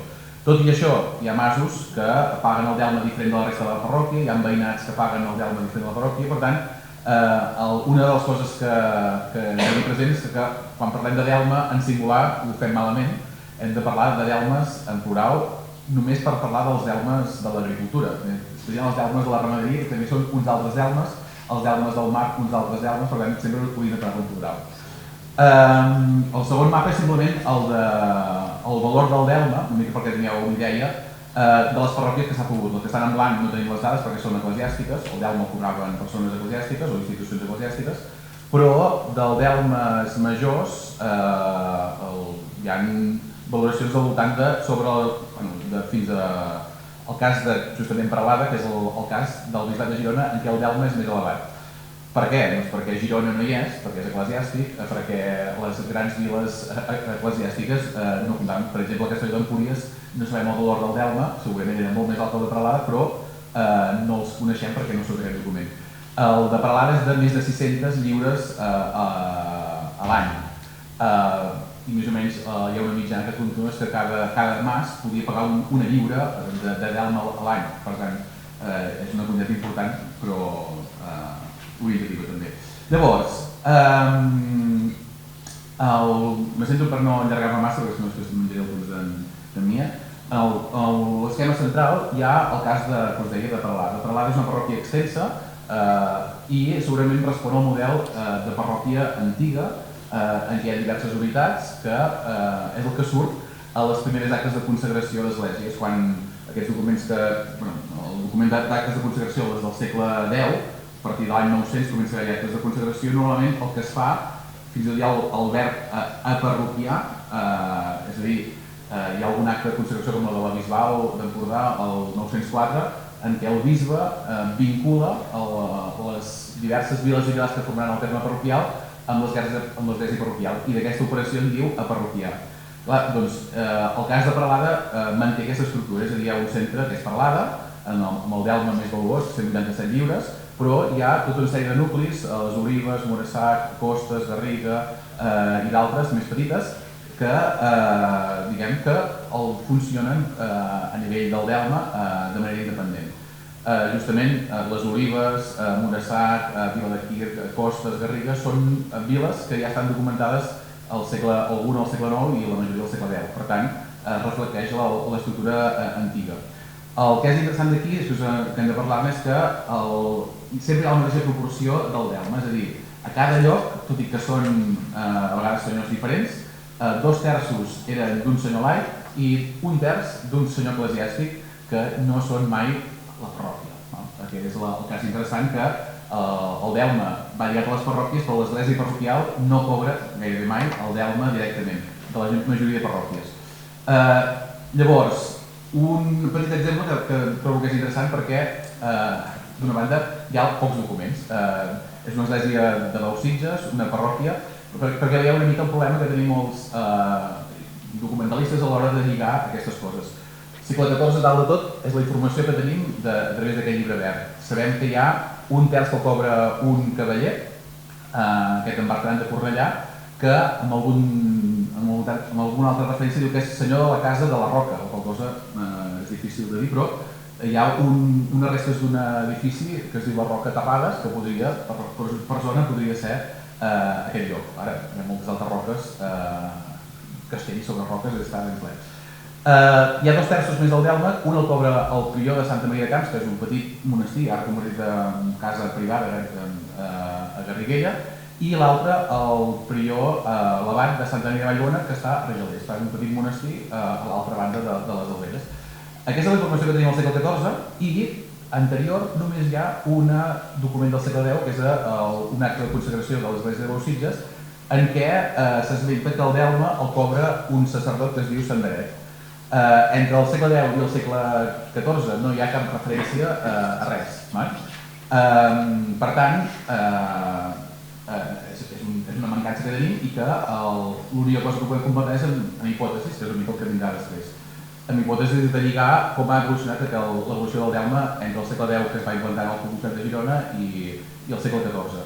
El que sí que és interessant és que, per aprofitar l'imatge, que una església, un petit monestir o dos petits monestirs cobren delmes, i són monestirs que neixen en aquesta època, al segle X, segle X algun, però aquests són més aviat de l'11 i del 12.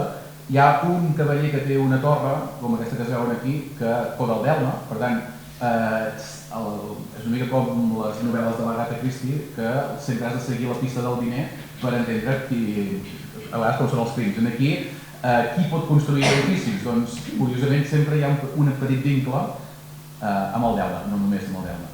Llavors, amb el projecte que hem estat treballant amb l'Anna Maria, el que he intentat fer és, a la zona central del, m'agrada dir, Ardiconat d'Empúries, diguem, no és comtat de Peralada, però el nivell eclesiàstic seria Ardiconat d'Empúries, intentar resseguir totes les informacions relatives al delme d'aquestes parròquies que van de Castelló a Peralada, a les que hi ha al mig també, i intentar veure què podria haver passat. A la dreta teniu el cas del segle XIV, en què veieu que predomina el color verd, que són els cavallers. Hi ha molts delmes petits, aquests que tenen la zona petita, són porcions de delmes que afecten alguns masos d'aquestes parròquies, que estan en mans de cavallers.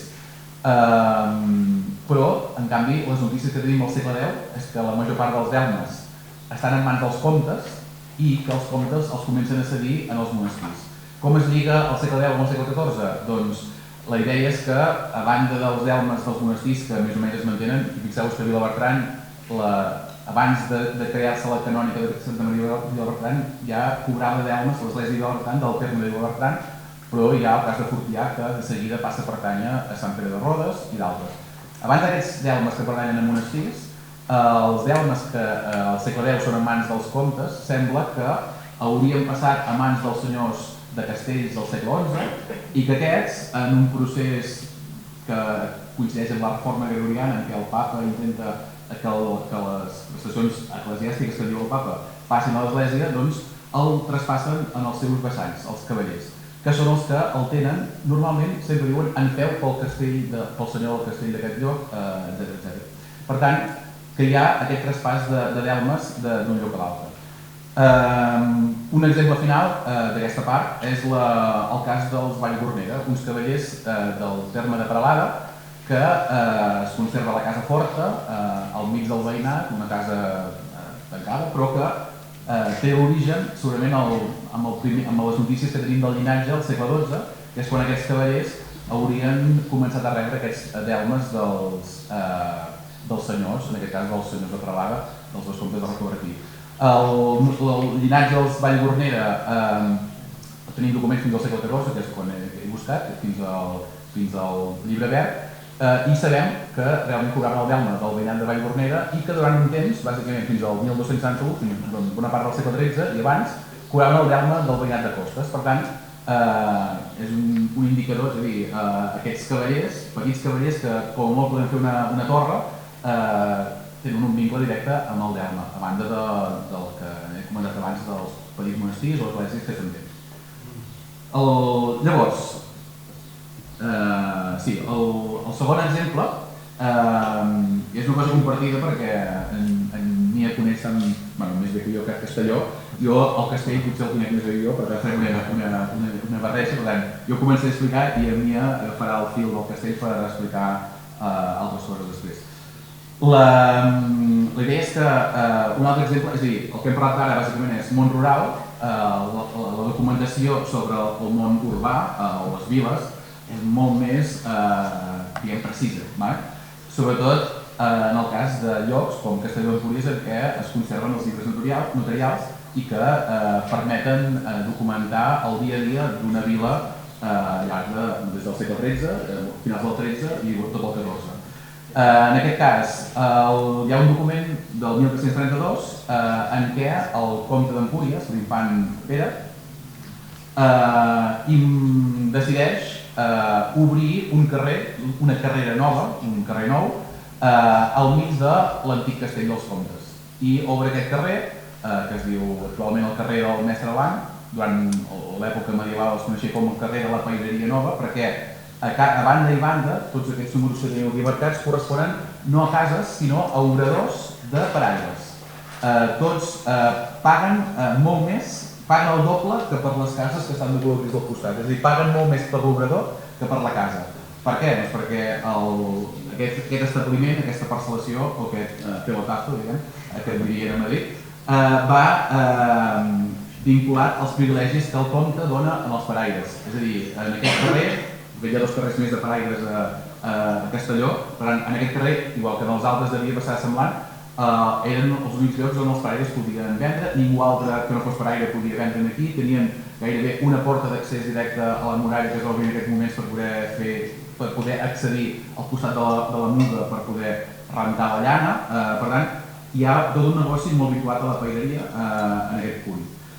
Per tant, coneixem els obradors i coneixem aquest carrer. Però hi ha dues notícies més del 1344 en què tenim la llista dels censos que es cobraven al voltant de la plaça, actual plaça Jaume I, que en aquesta època cap al nom de la plaça Nova del Blat.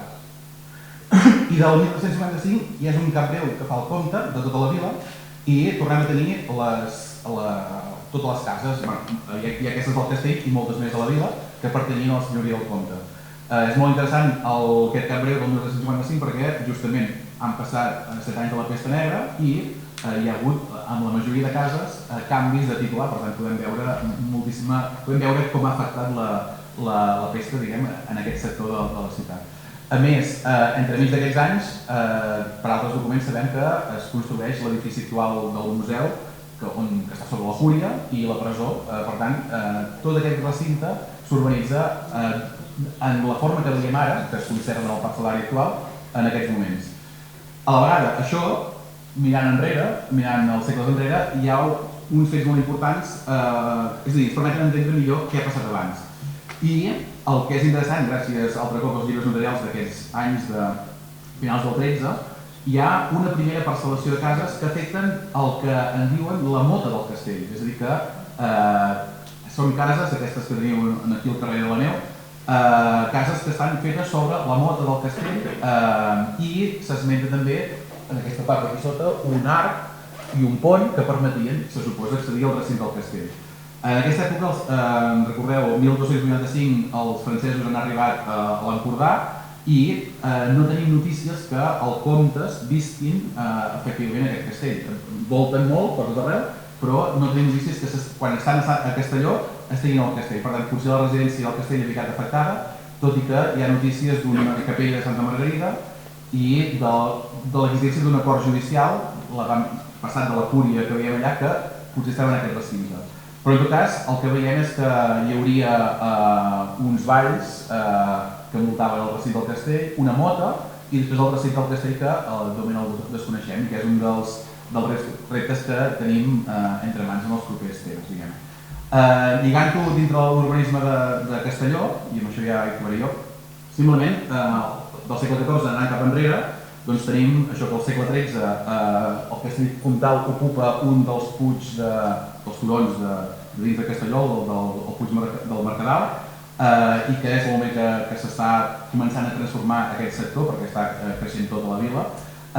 I en realitat el que lligat aquestes dades i un petit detall, no es deu veure, però just en aquests documents del 1332 s'esmenten una paraula que jo sempre havia lligat amb les coves que hi ha a l'estany de Banyoles, les tunes o les estunes, però s'esmenta les tunes que està just en aquest punt on a sota hi ha el convent de Sant Agustí a sobre, i a sota hi ha les galeries romanes, diguem que és això.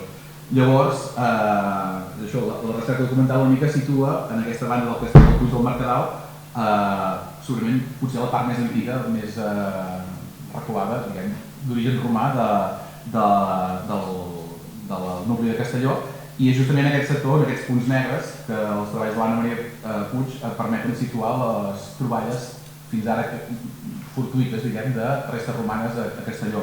No estan tant al turó del Puig Salmer, que és on hi ha l'església de Santa Maria, sinó que estan al Puig del Mercadal, i per tant lliguem una mica a l'època romana fins al segle XIV en què agafa la forma actual. Bona tarda. Jo, per continuar, us donaré 5 o 6 informacions sobre edificis, no amb aquest nivell de detall que ha presentat l'Elvis sobre l'antic castell comtal de Castelló i la parcel·lació de principis del 14, però sí exemples de les informacions que ens proporcionen els fons notarials de la zona de l'Empordà, Castelló d'Empúries i Peralada, i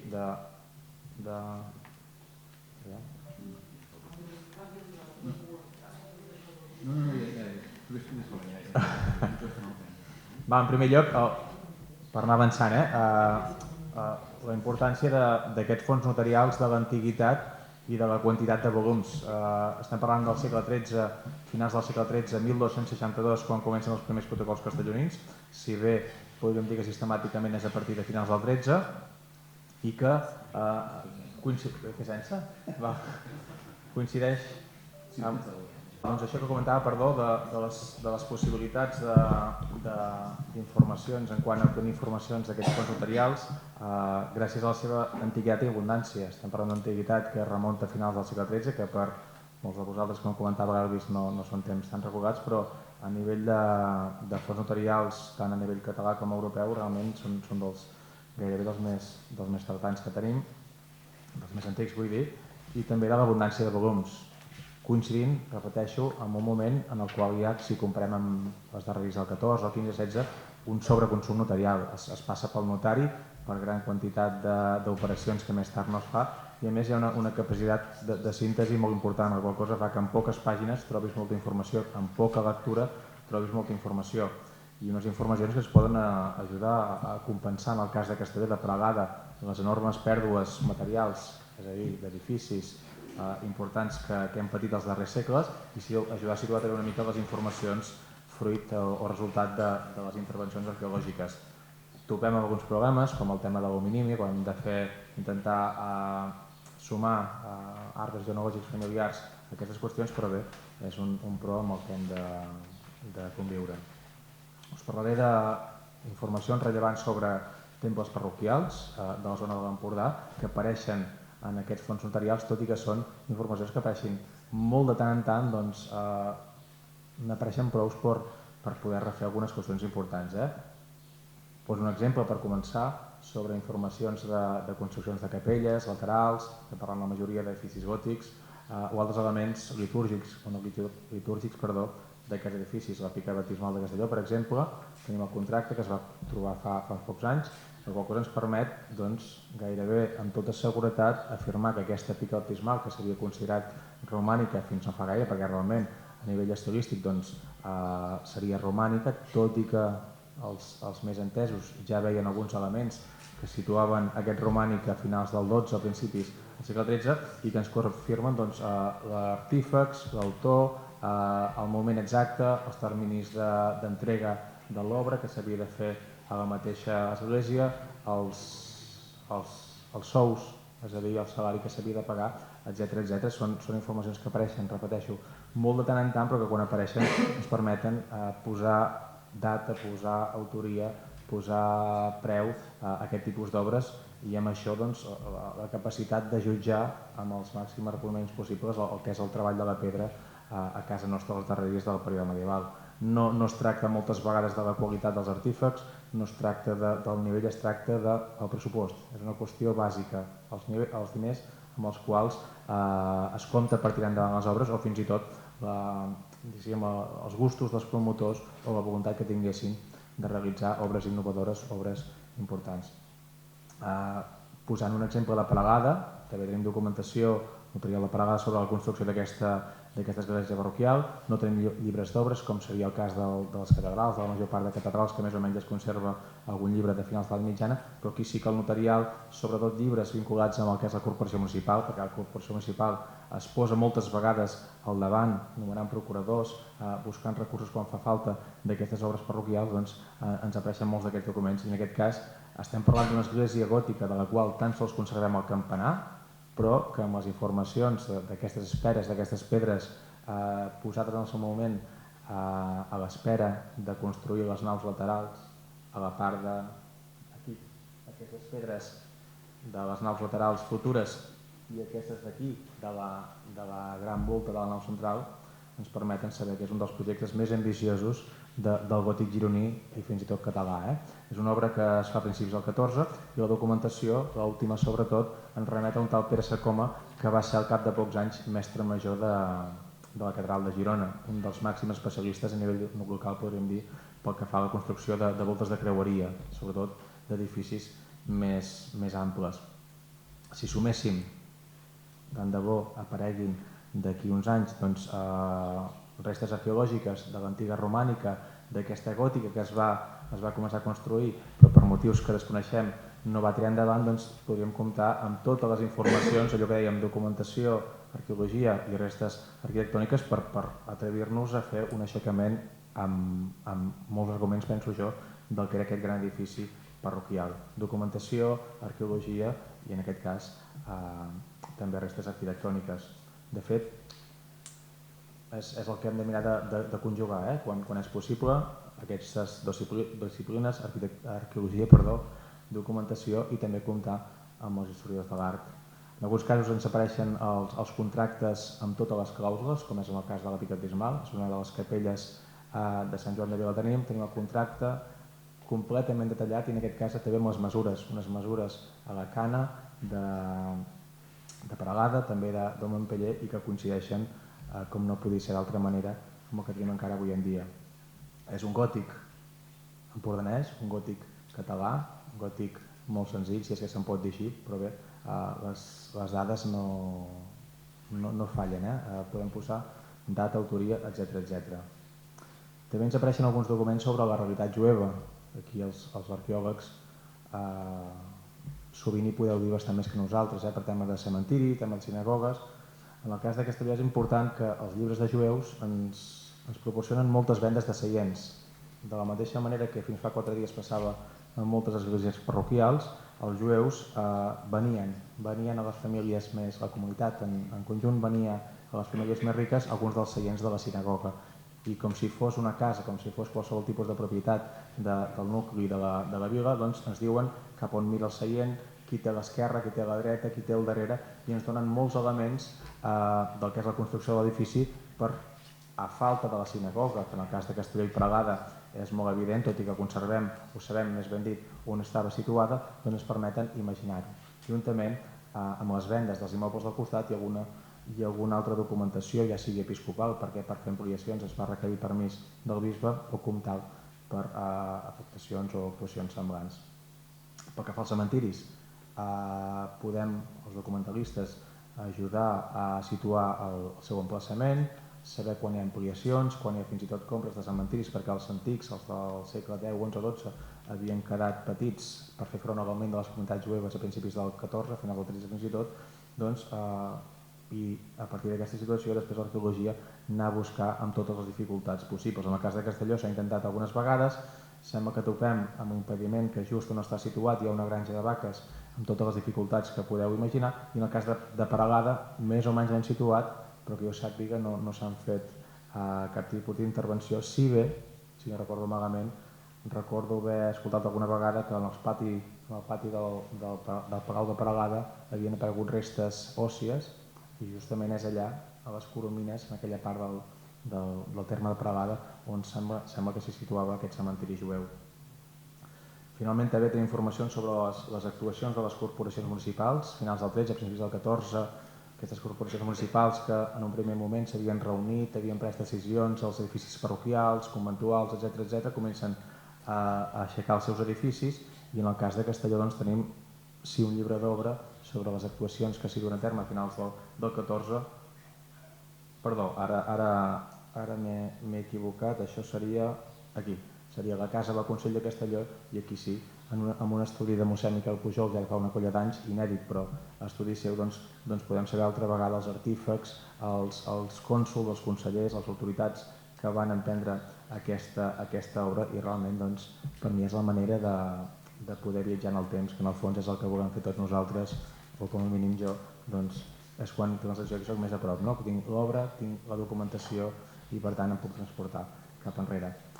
També tenim informacions sobre altres edificis promoguts per les corporacions. En aquest cas és el que s'ha anomenat moltes vegades la llotja de mar de Castelló d'Empúries, però que d'acord amb la documentació consultada últimament semblaria que seria part de l'Hospital dels Pobres, una institució assistencial, caritativa, per atendre malalts, per atendre desvalguts, gent que passava, i mercaders per exemple, i no tenia on passar els dies de malaltia o superar alguna possible dificultat, però altra vegada tutelada pel municipi. I d'acord amb la documentació semblaria ser més una part d'aquest antic hospital que no pas una llotja comercial. Realment això va ser als anys 60, si no recordo malament, que es va decidir restaurar aquestes restes, eren molt menors al que veiem avui en dia, fins i tot es van contractar picapedrers gallecs perquè vinguessin a picar noves pedres i refer tot l'espai. Se li va posar el nom de llotja perquè realment la forma és d'una llotja comercial.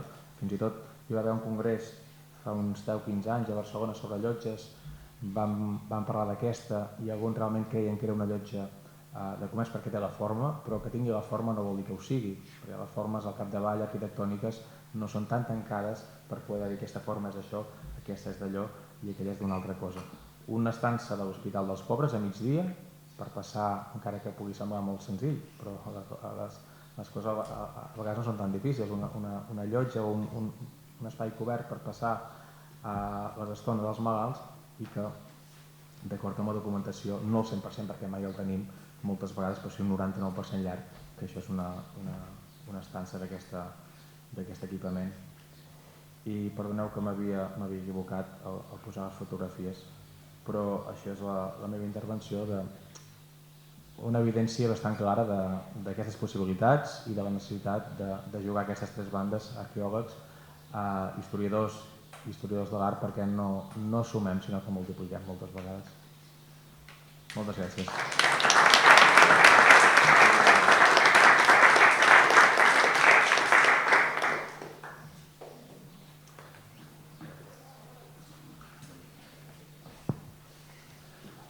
Doncs ara tornem a tenir mitja horeta de debat, que podem fer com el dematí, preguntar qui ens interessi. Si abans, per no haver de tornar a intervenir, després, qui vulgui venir d'excursió fins allà a Sant Joan, que penso que tindrem calor, ens podem reunir al pàrquing d'aquí baix, no anar amb tots els cotxes, perquè allà tampoc no es pot aparcar bé, ens ajuntarem amb els diferents cotxes i després ja tornem aquí a buscar el que fa cadascú. Si hi ha alguna pregunta, jo volia, primer de tot, Santa Margarida, que trobo superinteressant, és com un carmelet i m'agrada molt. M'agrada molt venir-vos a veure, i tot aquest poblament que teniu documentat fins als 7-8. 7-8. No, sí. 7-8, que suposo també alguna vegada us havia vingut a veure una mica del material, també és molt difícil, no? A partir del 9-10 teniu després aquesta conversió en esglésies, que a mi no em deixa de sorprendre el fet que n'hi hagin tantes de juntes en el mateix lloc, amb dedicacions diverses, i no es costa d'entendre, perquè tampoc no hi ha tants paral·lels amb tanta acumulació de parròquies allà mateix, molt religiosos. En tot cas, els companys d'Empúries o qui cregui convenient ja ampliarà.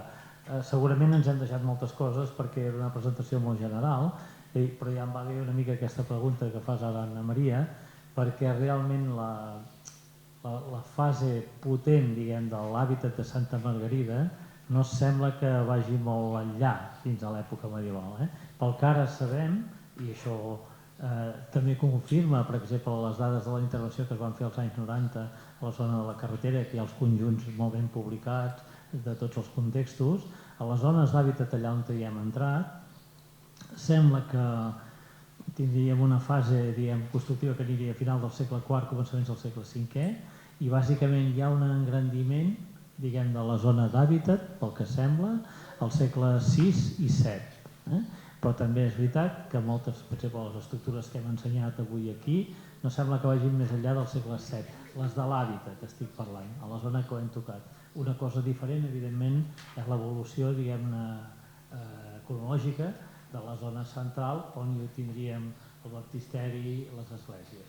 I efectivament al damunt, doncs aquí al segle VII-VIII sí que passen també coses, els edificis comencen a entrar en ruïnes, el que dèiem, s'estan enterrant, diguem, en tombes infantils a l'interior del baptisteri, també a la zona de la basílica, enterraments, reenterraments, per exemple hi ha sarcòfags que a la fase final o cambres funeràries tenen fins a 6 individus, que vam obrir l'any passat tenia 6 individus, els més recents dels quals són ja molt més tardans, és a dir, hi ha tota una transformació d'aquests antics edificis.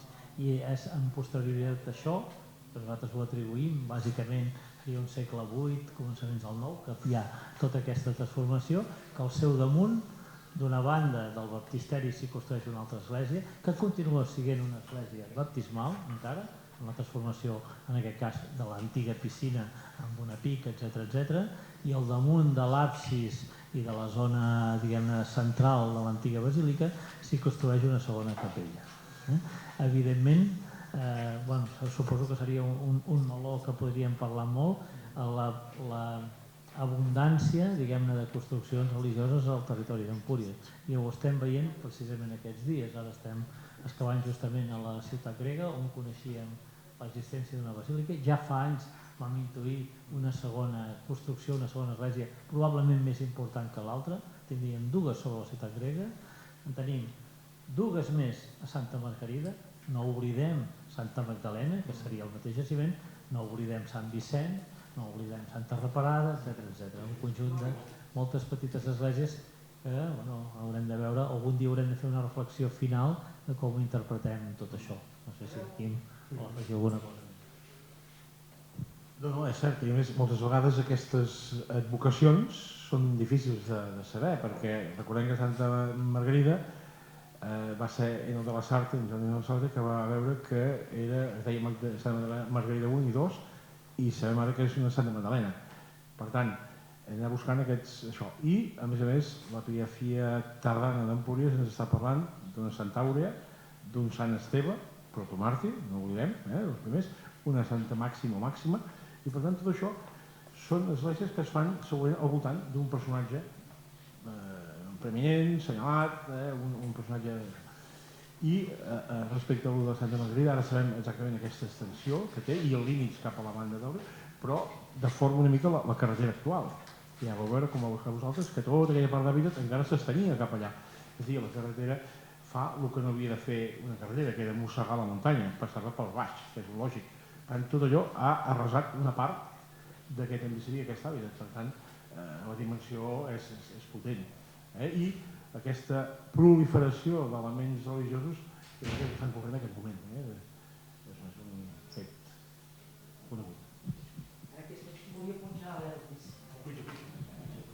Perquè ells s'han acomodat en els segles que tenen més a mà, evidentment, perquè tenen més documentació, però a nosaltres ens agradaria que fessin l'esforç que des de la perspectiva al medieval poguessin intentar, que tampoc no hem d'anar tan enrere ni tan lluny, a intentar reconèixer si totes aquestes petites esglésies que algunes esdevenen parròquies, que esdevenen,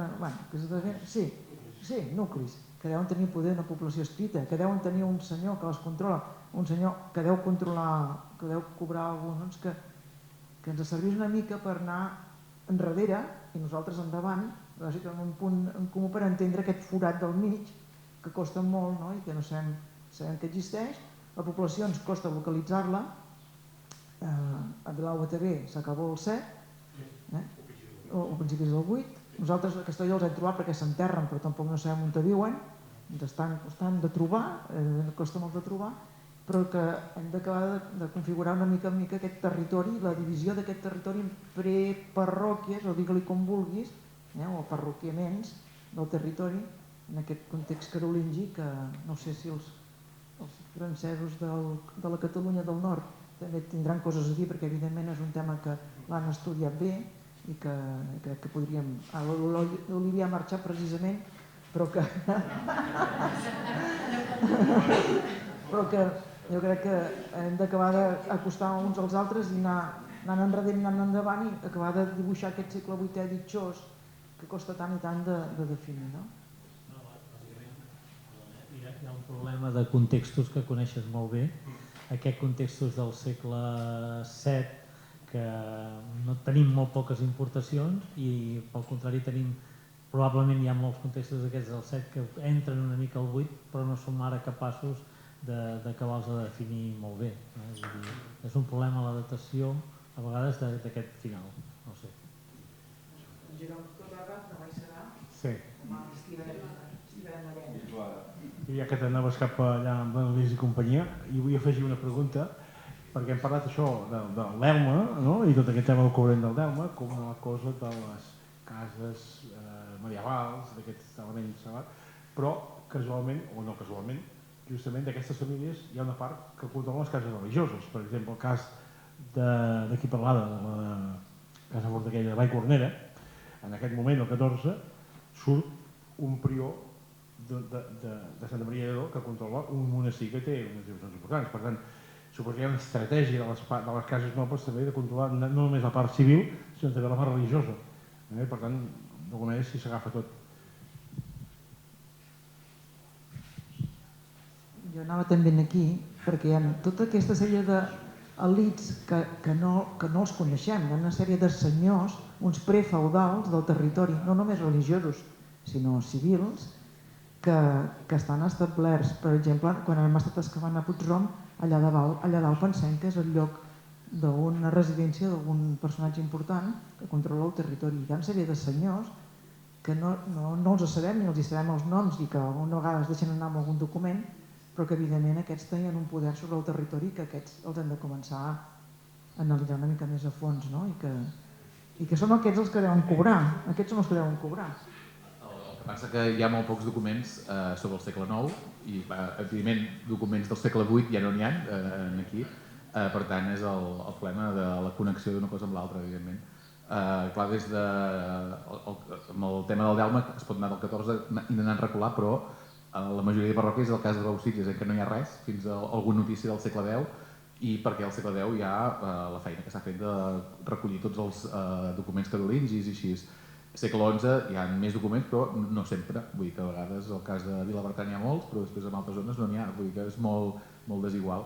Per tant, evidentment és el gran què, això. Però nosaltres tenim això, en els documents surten monestirs i alguns senyors, etc. Surten les viles, els vilars. A vegades hi ha llistes de propietaris que vivien en aquella vila i vilar, però clar, no sabem ni on vivien ni on eren enterrats i si hi havia església o no hi havia església. El que sí que sembla és això, que a partir del 880, més o menys, a la zona bisbats catalans, diguem, el Delme arriba i crea aquesta divisió, aquesta estructura nova que és la parròquia, diguem. No totes les esglésies són parròquies i algunes queden com a un petit lloc de culte vinculat com a sufragània i això és així. En els documents antics justament el nom que surt és basíliques, hi ha documents del nom que surt basíliques d'aquestes i convertim en parròquia aquesta església que en dèiem basílica. Però clar, n'hi ha d'altres que es conserven com a església sufragània o ni això com a capella de culte i així. Després van haver els monestirs o petites capelles que, evidentment, els monestirs del segle X, és a dir, per exemple, Banyoles, que és del segle IX, aquest ja té una lògica carolíngia, diguem.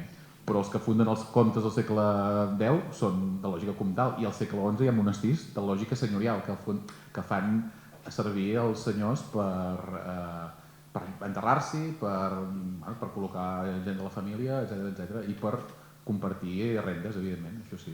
Que això és el que no li agrada al bisbe, però el bisbe arriba en tardet, ja que el 13, diguem, hem de controlar.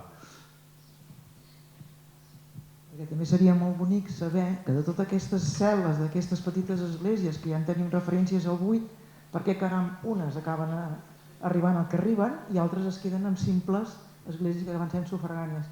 A vegades també és per l'interès d'algun personatge.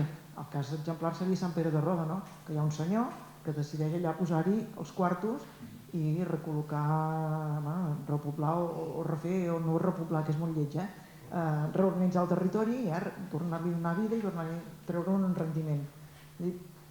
Perquè uns sí, els altres no, també és una cosa que dius, ostres, doncs Sant Joan perquè es va quedar així petit i Sant Esteve doncs va passar això o el que sigui, no? Tots són menjades d'olla que ens els hem de fer i que crec que ens ajudaran entre tots a acabar d'entendre aquest període. No sé si hi ha alguna pregunta més sobre aquest tema o sobre aquests temes. Més una coseta, si fos.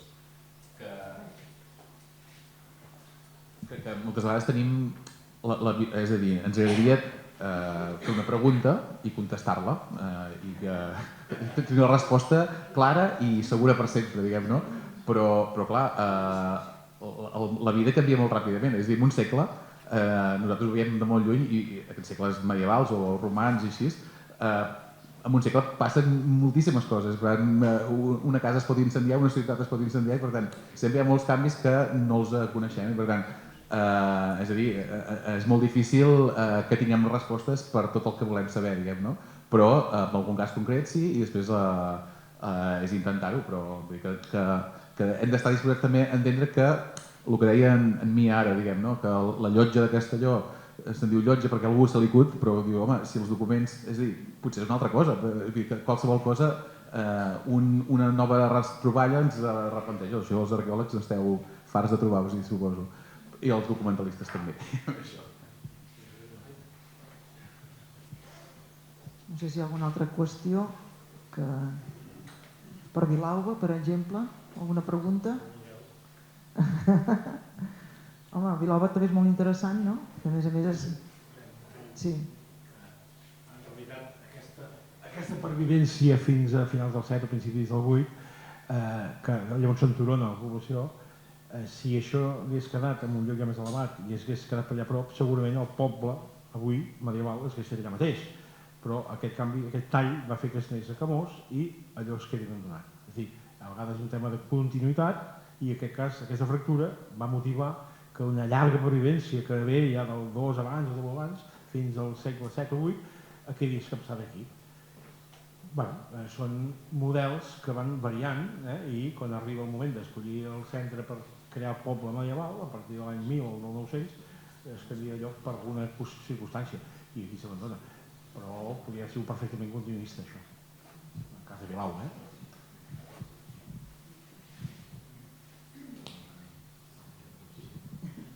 I a Porqueres, en canvi Porqueres continua al mas, tampoc és un centre de població, sinó que és un mas gran i continua amb una altra fórmula d'una explotació gran, que és el mas de Castell, és a dir, que els models són gairebé infinits. El castell de Porqueres és entremig.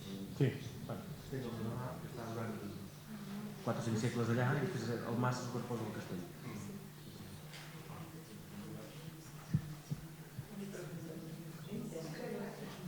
Vilalba no hi ha enterraments de moderns del segle VII o ja no n'hi ha? No. I no se sap on anaven a enterrar-se? A Porqueres.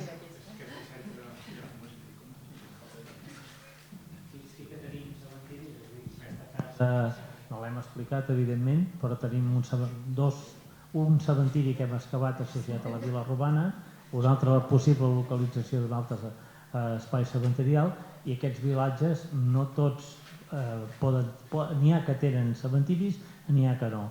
En el nostre cas, ara per ara, només tenim una tomba, això no vol dir que no hi pogués haver un cementiri associat.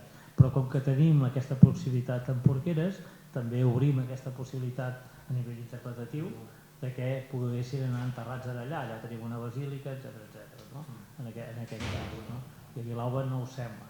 Tampoc hem parlat, aquests vilatges moltes vegades tenen sitjars associats, però cada un d'ells pot tenir unes característiques o unes altres. I potser la reflexió per acabar, que al meu entendre és més interessant de tot l'exemple de Vilalba, és que ens permet entendre no només la fi de les viles romanes com a concepte d'organització i d'explotació del territori, sinó el pas a unes noves formes. Però pel que veiem en el cas de Vilalba, nosaltres defensem la nostra hipòtesi, que és que la propietat no canvia, es manté. Seran les mateixes mans o unes altres, però els límits de la propietat són els mateixos. El que canvia és l'organització d'aquesta propietat, d'un model centrat en una gran família, amb una casa dotada de valls, etc., amb tota una sèrie de treballadors, però tots diguem en una estructura jerarquitzada, es canvia un model de colons de treballadors que poden explotar una part d'aquesta propietat i, com molt bé deia en Joan, quan explicava la part productiva, que potser el mateix senyor és el que ha finançat la construcció del Tull i que aquests treballadors hi han de portar la mà d'obra per fer la barema, en aquest cas ja sigui d'oli o de vi o del que fos. D'una manera, diguem-ne, mancomunada en aquest sentit com a treball. Però la propietat estem convençuts, i aquesta és la nostra interpretació, que es manté únicament continu. I això és el que permet possibilitzar el topònim de Vilalba més enllà de la vila romana a l'època medieval. Mentrestant passo el micro a la Marta. Volia comentar que em sembla molt interessant tota aquesta agrupació de casetes i me'ls imagino, Elvis, me'ls imagino com un precedent d'aquests vilars que anem trobant en el territori en aquest moment alt medieval, me'ls imagino com això. Faig una observació una mica des de fora perquè no són períodes que jo domini o conegui amb massa fonament, però que crec que estem parlant de molts segles. Estem parlant des del segle VI, V, fins al segle XIV. O hem parlat. Penso que hem parlat de molts segles i és important una mica en la línia del que ha comentat en Pere, establir continuïtats però també establir ruptures per entendre, perquè són realitats diferents i a vegades a mi me crea una mica de confusió perquè se parla de tardoantic i tardoantic en dos moments tardoantics i després carolingi i després, o sigui, trobo que és una mica de garbuig que necessitem tenir, perquè estem parlant, és com si parléssim de l'imperi romà com un únic període. Vull dir, crec que és important que establim com una mena de fases i entendre dintre d'aquestes fases quins elements de continuïtat hi ha, quins elements de ruptura, perquè si no es fa una mica complicat seguir. Gràcies. Això Això és cert i ho hem parlat aquest dematí. Realment estem abastant un període que va des del segle VII fins al segle XI, nosaltres aquí en aquestes jornades, però sí, perquè aquí estàvem fent treballs de recerca documental. I hem marcat talls on és aquest període visigòtic, amb un possible final en època islàmica, un moment que hi ha un tall al segle IX i un altre tall, més que res a nivell d'administració del territori, al segle XI. Una etapa carolíngia, una etapa de parròquies, per dir-ho simple. Hi ha aquests talls dintre d'aquest marc cronològic que és del nostre interès. Però sí que hi ha aquestes seccions. Sí, hi són. No sé si hi ha alguna qüestió més.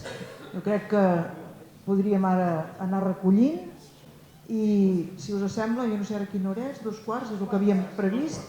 Doneu-me un quartet d'hora, ens trobem al pàrquing allà.